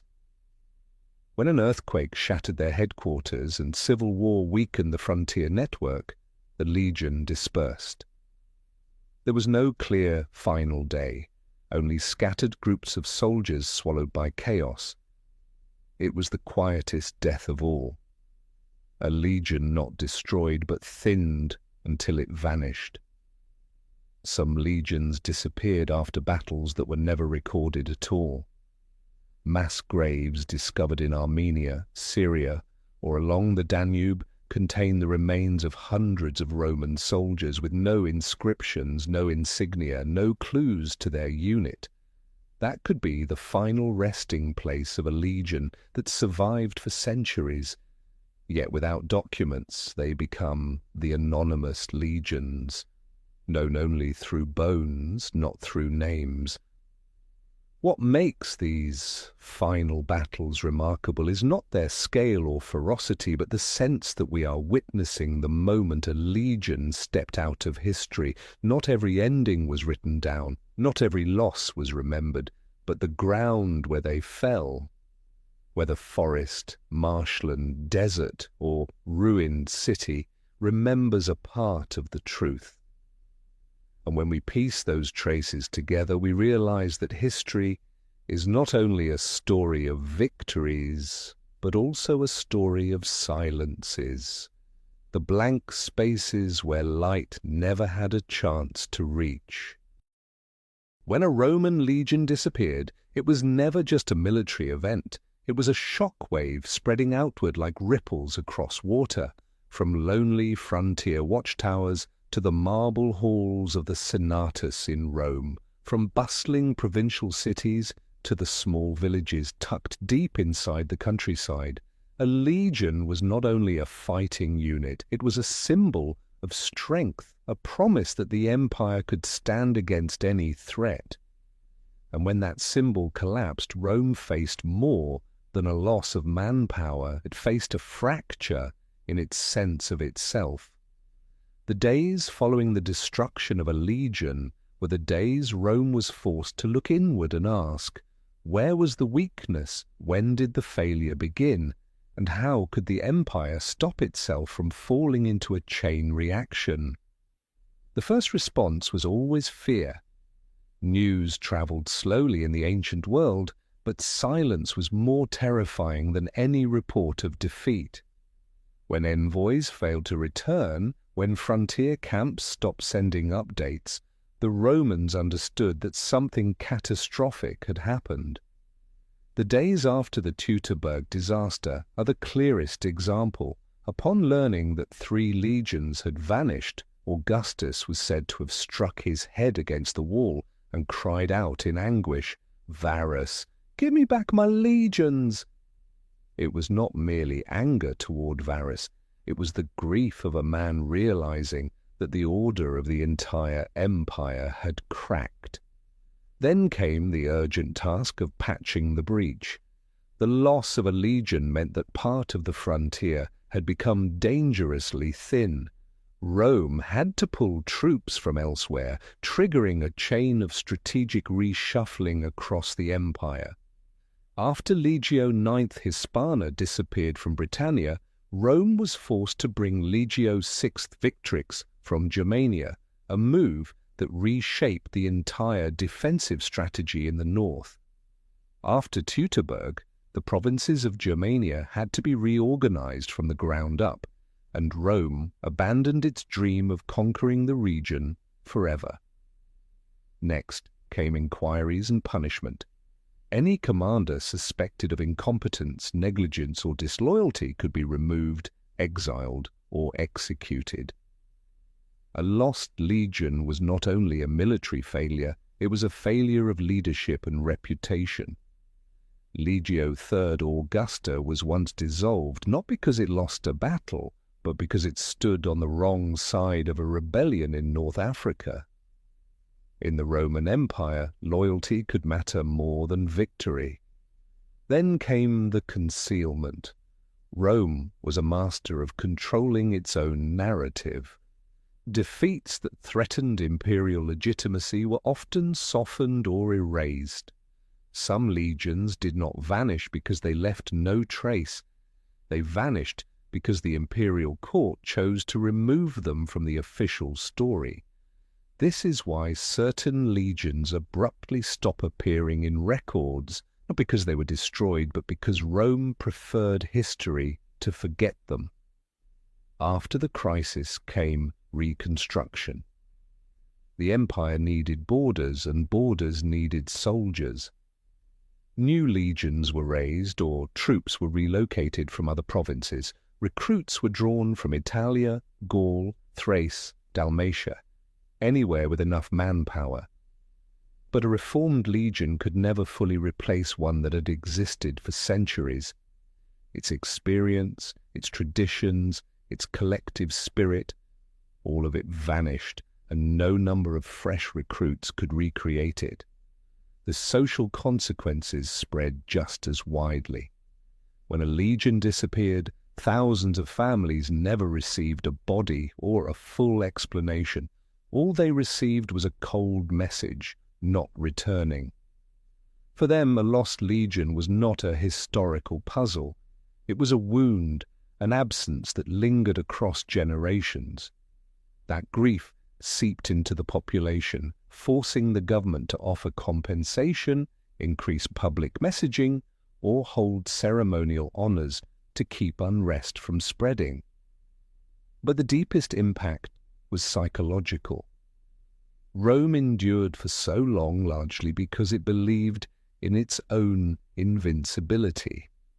When a legion vanished, especially on a distant frontier, that belief cracked. The empire entered more cautious phases, building more walls, reinforcing more fortresses, and scaling back the expansionist ambitions that had once defined its golden age. The loss of a single legion did not just weaken a border, it reshaped the empire's understanding of its own strength. And in the end, after every decision was made, every frontier adjusted, and every reassurance delivered, Rome still had to confront a truth it could never erase. When a legion disappeared, a piece of the empire disappeared with it. Not just soldiers, but memory, honor, and a fragment of Rome's power slipping quietly into the dark. To us today, a lost legion feels like a mystery, a half-open doorway in history, inviting us to step closer for an answer. But to the ancient Romans, the disappearance of a legion was not a legend. It was a fracture, a warning, a sign that something sacred, something believed to be unshakable, had begun to tremble. When we look at how the Romans reacted to a legion that never returned, we see an entire worldview laid bare, their ideas of honor, discipline, the gods, and the fragile nature of an empire they believed would last forever. For the Roman soldier, a legion was a family. They began their military life at 18 or 20, living with the same comrades in the barracks, sharing rations, building bridges, digging trenches, marching, fighting, kiddie for 20 years. They knew each other's faces, voices, hometowns, who came from Gaul, who from Italia, who carried a charm from the Balkans. So when news came that a legion had been wiped out, the loss was not just numerical, it was personal. It was the loss of a community. And that feeling sent a quiet fear straight into every soldier's heart. If it happened to them, it could happen to us. For commanders and officials, the disappearance of a legion was proof of failure. Not only the failure of a campaign, but a failure within the Roman order itself. A legion represented perfect discipline. When it collapsed, it meant something had gone wrong. Flawed strategy, faulty intelligence, poor leadership, or worse, betrayal. It is no coincidence that Varus's disaster in the Teutoburg forest cast a long shadow over Augustus's reign. To the ruling class, each lost legion was a strike against their own authority. For ordinary citizens, the story was different. They lived in a culture that celebrated victory, where every square, triumphal arch and coin proclaimed the empire's invincibility. So when they heard that a legion, the symbol of Rome, had been erased, they were not merely confused, they were unsettled.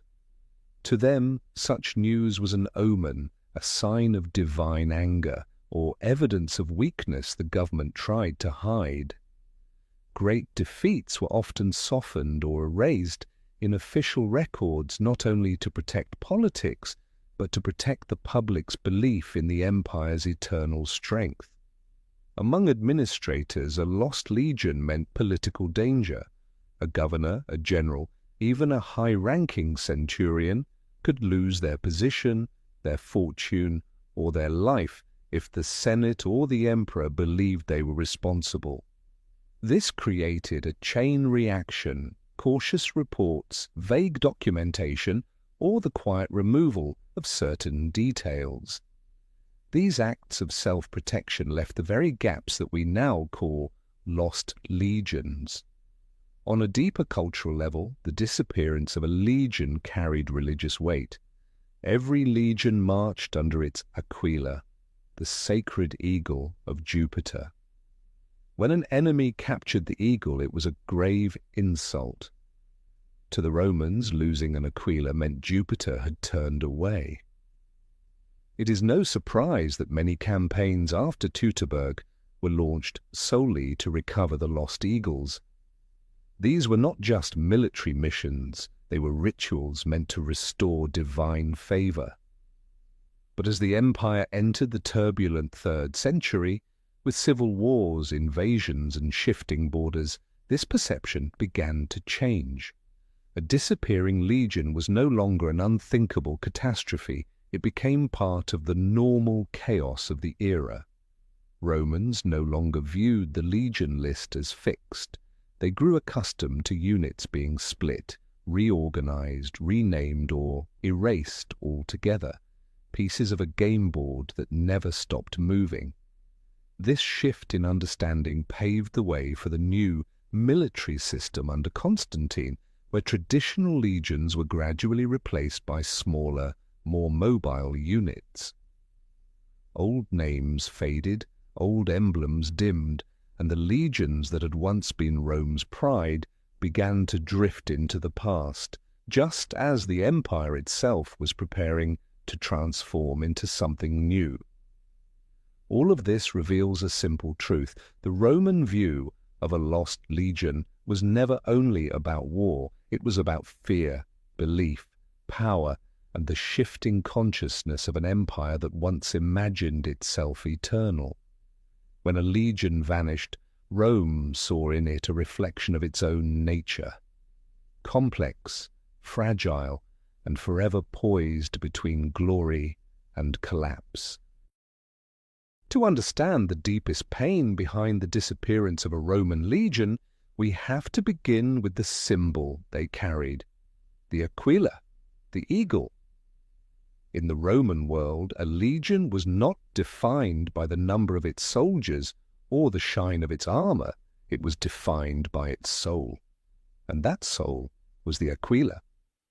When the eagle fell into enemy hands, the legion was considered dead, even if survivors remained.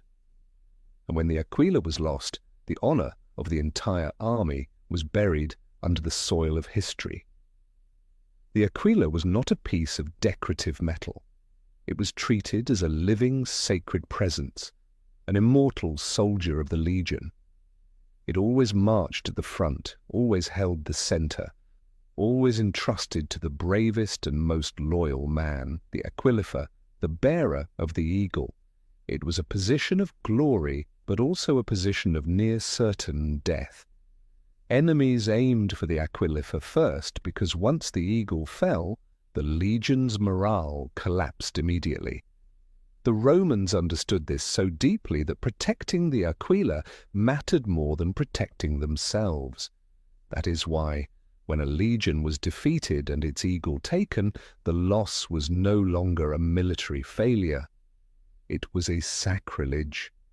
After the Teutoburg disaster, Rome's greatest agony was not just that 3 legions had been wiped out. It was that 3 eagles had been stolen. Tiberius and Germanicus launched entire campaigns not to capture land or crush their enemies, but simply to recover the eagles. And when even one Aquila was brought home, Rome held celebrations as grand as a miniature triumph. The symbol carried more weight than the battlefield itself. Because of this, the fate of lost legions is always tied to the fate of their eagles. Legio XIX is the most painful example. Their Aquila vanished for years, hidden as the ultimate trophy among the Germanic tribes.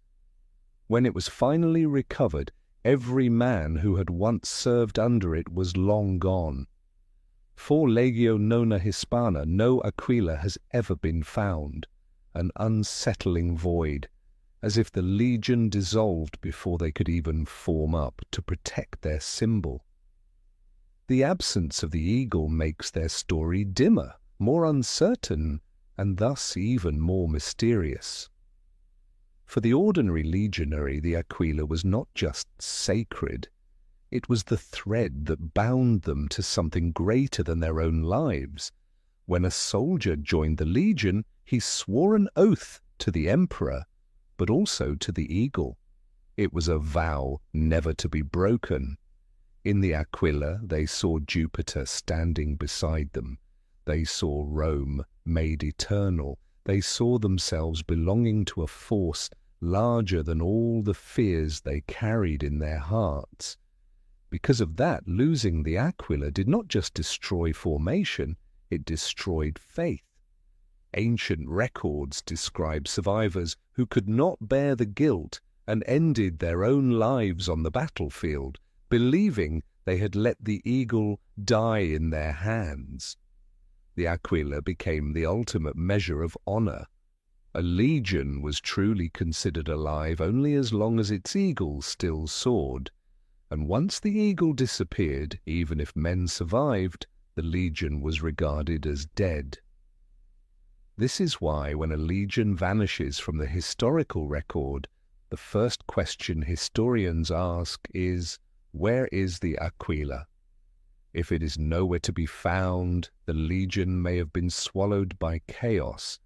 If it rests in enemy territory, they likely fought until the last breath. And if the eagle lies buried in the earth, waiting to be uncovered, it means the soul of that legion is sleeping beneath the layers of time. To the Romans, the Aquila was the beating heart of the legion. When that heart stopped, history called it lost. And when that heart is found again, even as a corroded fragment of metal, the legion steps out of the shadows, if only for a moment, to be remembered by the name they carried through their entire journey. One of the most captivating things about the lost legions is this. Sometimes we only think we know when they disappeared until a tiny object is lifted from the soil and the entire story suddenly shifts. Archaeology works like a silent time machine. It does not rebuild the past through legend or speculation, but through brick, through iron, through scratches left on metal. And just one small fragment can shake what humanity has believed for centuries. The most famous example is Legio Nona Hispana. For generations it was accepted that this legion was wiped out in Britannia after the years 108 to 120 of the Common Era, the victims of a northern uprising. But then a small inscription in Nijmegen in the Netherlands surfaced, bearing the words Legni Hisp. Just one stone, yet enough to change everything. The ninth was not destroyed in Britannia after all. part of the legion or one of its subunits, continued to exist later on. That single detail opened up an entirely new question, heavy and unresolved. Where did they really vanish, and why? The question remains open today, reminding us that history is never a finished story. The story of Legio 17, 18, and 19 only became clear when archaeology spoke. Before Calcrease was excavated, many scholars doubted Tacitus's description of Teutoburg, but then layers of hobnails stacked on top of each other, crushed helmets, snapped spearheads, and the remains of a wooden defensive line confirmed everything. A helmet split by a blade, a sword bent into an unnatural curve. Each tiny detail matched the account of a multi-day ambush in deep forest. Archaeology revealed not only that the 3 legions were destroyed, but how they died, step by step, pushed into chaos until the Germanic forest closed behind them. Legio 6 Ferrata was found again in a similar way. When the Megiddo camp was excavated in the 21st century, a massive workshop and bricks stamped Legzifer were uncovered. Suddenly, their title ironclad felt more literal than ever. They were not just a fighting legion, they were the repair and armory center of the entire eastern frontier. These discoveries explain why they lasted so long, and why they disappeared after an earthquake destroyed their base. They were not cut down in battle, they were undone by time and nature. At Lambasis, the fortress of Legio III Augusta, hundreds of artifacts were unearthed: officer inscriptions, bathhouse foundations, training grounds, arsenals, and civilian structures that grew outward from the military base. These fragments reveal the everyday life of a legion that endured for centuries, and through them their disappearance, caused by political restructuring rather than war, becomes far easier to understand. They were not a mystery, they were casualties of an aging empire reorganizing itself. Another discovery left scholars stunned: a small Egyptian inscription naming a centurion of Legio 22 Deotariana, dated after the time the legion was believed to have vanished. Just one line of text, yet enough to reopen every question. Was the 22nd truly destroyed in the Bar Kokhba revolt, or did part of it survive? Was it broken apart, absorbed, or simply misfiled in the chaos of administrative change? A single stone proved more powerful than 100 academic theories. The deeper archaeologists dig, the more they realize that many legions did not die in the grand dramatic battles we imagine. They dissolved slowly from hunger, isolation, abandonment, or because the empire's priorities shifted elsewhere. Abandoned camps in Syria, cracked walls in Arabia, unfinished bricks scattered along the Danube, all of them tell a very different story. Sometimes a legion does not die in a single flash, but in the slow exhaustion of an era. And here is the strangest part: the deeper we dig, the clearer it becomes that no legion ever vanished completely.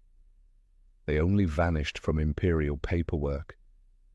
In the earth, they are still there, stubborn, silent, and far more enduring than any ancient text. A brick, a spearhead, a fallen wall. Each one is proof of a unit that truly lived. Archaeology does not give us the whole story, but it restores something more important: the people within that story. And perhaps that is the most honest way for the lost legions to step out of the shadows and into the light once more. Nothing fuels a legend more powerfully than silence, and the disappearance of a Roman legion is the purest silence of all.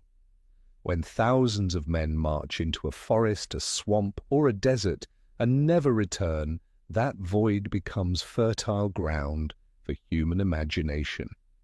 The ancients filled that space with myth. Later generations filled it with theory. And sometimes those stories outlived the truth itself. Among them, Legio Ni Hispana is the greatest legend of all. For centuries, Europeans believed the ninth was swallowed by the mists of Britannia, a legion that marched into the north and dissolved into the pale, icy fog. Folk tales said they were ambushed by Caledonian warriors hidden in the mist, or dragged into bottomless bogs. The image became so powerful that it turned into a symbol, Britannia as a black maw ready to consume any Roman force. Even when archaeology later uncovered signs that the ninth may have left Britannia and vanished elsewhere, the legend refused to fade, because it was never built on fact, but on the eerie feeling of a disappearance too complete to explain. The myth of Teutoburg carries the same energy. The Germanic peoples told stories of Roman spirits wandering the woods, unable to find their way home because the forest itself rejected them. These tales turned the northern woods into a sacred realm where past and present intertwined. The Romans, too, reinforced the legend by describing Germania as a land beyond taming, a place where even the gods seemed to stand with the mountains and trees. In this case, myth was crafted not to explain the defeat, but to soften it, to suggest that if Rome lost, it was only because it faced a force larger than human understanding. In North Africa, the myths take the shape of sand. People told stories that part of Legio III Augusta marched too far into the Sahara and became the Legion of Sand, ghostly figures wandering forever among the dunes, dissolving into the desert wind. There is no evidence for this, yet when Roman forts were found buried deep under layers of sand, belief in the legend only grew. The desert has always been a place where things vanish, and it is easy to believe a legion might vanish with it. One of the strangest stories comes from the East. Some legends claim that Roman survivors were enslaved, carried far away, and eventually appeared in a battle between the Han Chinese and the Xiongnu. The idea that a Roman-style formation once fought in ancient China has almost no hard evidence, yet the allure of the idea keeps it alive. People love imagining a lost legion living out a secret life, dying in a land Rome never even knew existed. Many myths were shaped by ancient historians themselves, writers who preferred dramatic tragedy to mundane truth. Some exaggerated the savagery of Rome's enemies, others embellished battles to turn defeat into tragic heroism. But sometimes the truth is painfully ordinary. A legion dissolved because of disease, because water ran out, or because a commander made a very human mistake. But such truths are rarely dramatic enough to endure. Legend, with all its exaggeration, has a stronger pulse. We also cannot ignore the stories born from personal grief. Families of missing soldiers often created their own explanations, that their loved ones were betrayed, abandoned, or met a glorious fate somewhere far away. These stories are not history. They are attempts to protect the final image of someone who never came home. They may be fantastical, but they carry the truth of emotion. And ultimately, what nourishes these legends most is fear, both theirs and ours. A vanished legion is a reminder that Rome was not immortal, that even the greatest system of the ancient world had cracks that could not be sealed. But humans struggle to accept the collapse of something so seemingly perfect. So they create stories, miracles, and whispers, ways to turn the terrifying into something imaginable. These legends do not reflect the truth. They reflect the people telling them. and in that sense they have become inseparable from the tale of the lost legions, where fact and myth blend together like two faces of the same shadow. When a Roman legion disappears from the record, people often assume their story ends there, a final line in a chronicle, a cold, quiet, full stop. But no legion ever truly vanishes. They simply change shape, change meaning, shifting from a marching formation into something far more enduring and far more subtle, woven into the way humans build, organize, and understand the world. Their disappearance is not an ending, it is a transformation, and the legacy they leave behind is sometimes deeper than any victory they ever claimed on the battlefield. The most visible legacy lies in the roads they carved across the world.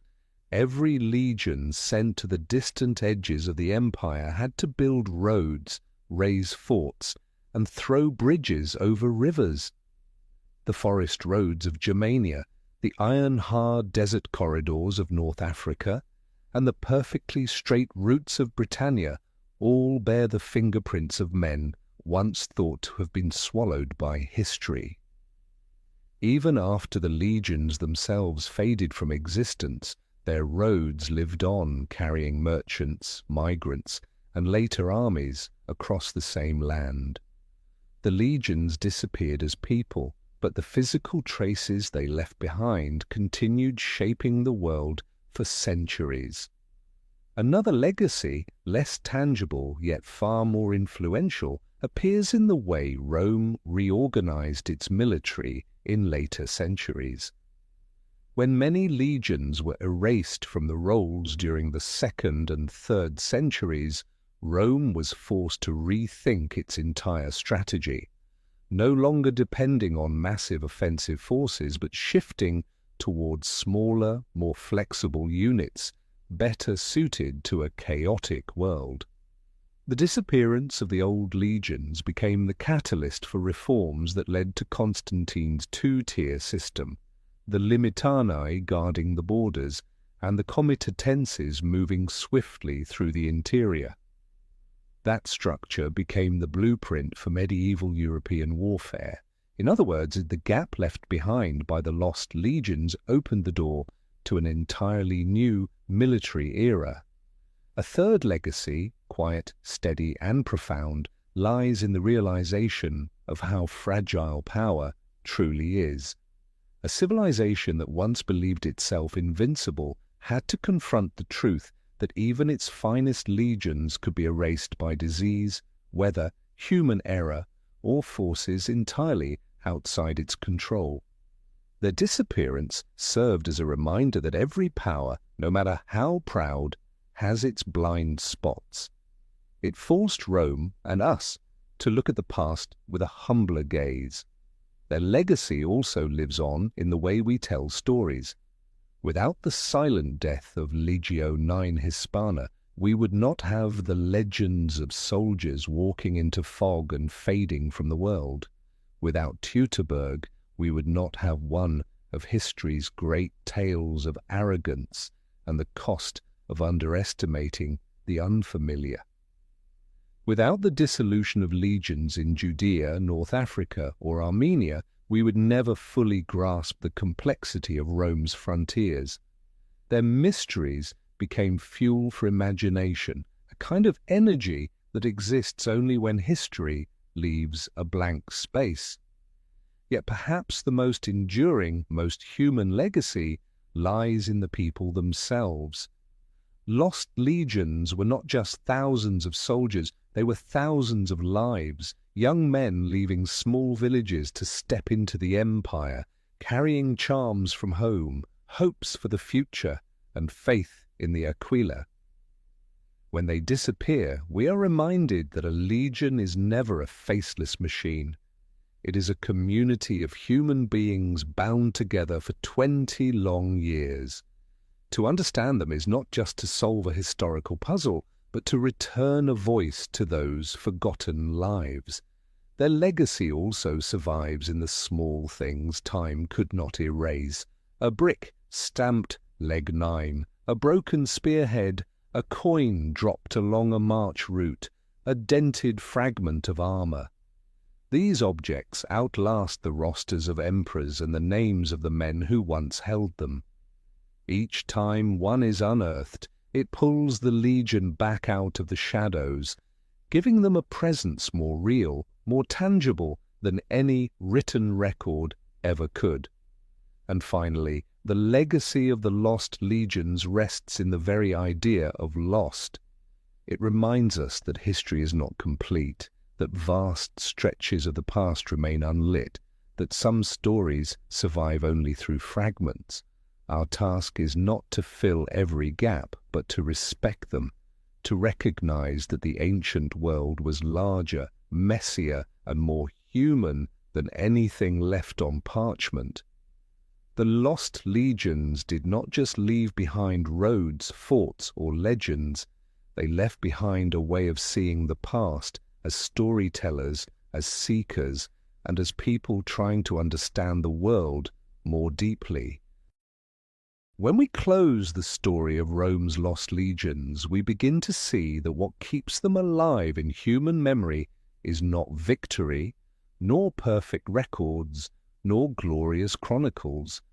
Many of these legions left behind almost nothing: no triumphal arches, no poets to praise them, no carved dates of victory on stone, and in many cases not even a clear place where their journey ended.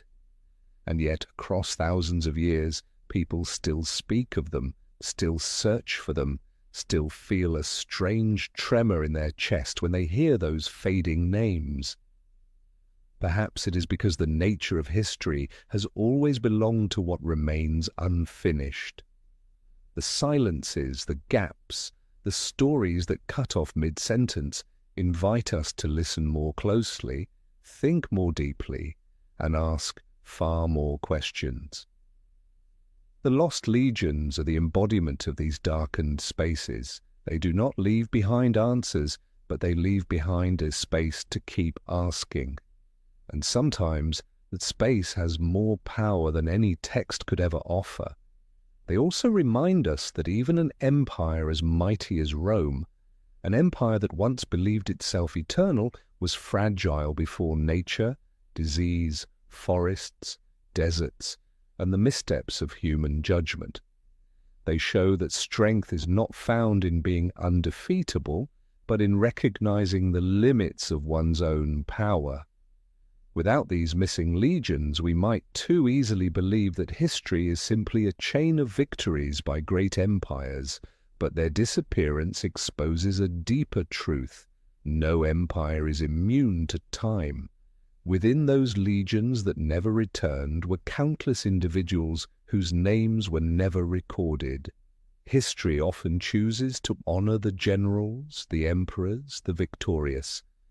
But the vanishing of the legions shines a light back upon the ordinary soldiers, young men from distant villages carrying charms from their mothers, marching through dense forests, building camps on cold frontiers, only to disappear in places where written history no longer reached. Their stories are incomplete, and it is precisely that incompleteness that makes them feel more real, more human. And perhaps most importantly, they remind us that history is a search without an ending. Every new brick uncovered, every new inscription revealed, every layer of earth pulled back has the power to change what we once believed was settled.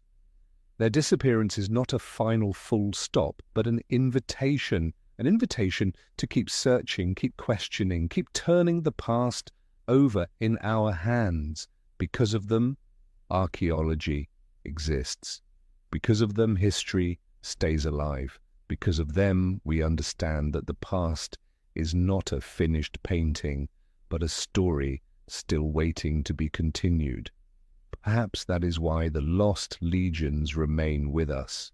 Not because they were more heroic or more important than the others, but because they represent something essential about history itself, the human desire to keep asking, and as long as the question remains, they remain, not on the battlefield, but in imagination, in books, in excavations, and in the stories we continue to pass forward. In the end, remembering them is remembering that the past never truly dies. It only lies quiet beneath the layers of earth, waiting to be called by name. And when we call it, the lost legions do not simply return. They return as an irreplaceable part of the human story.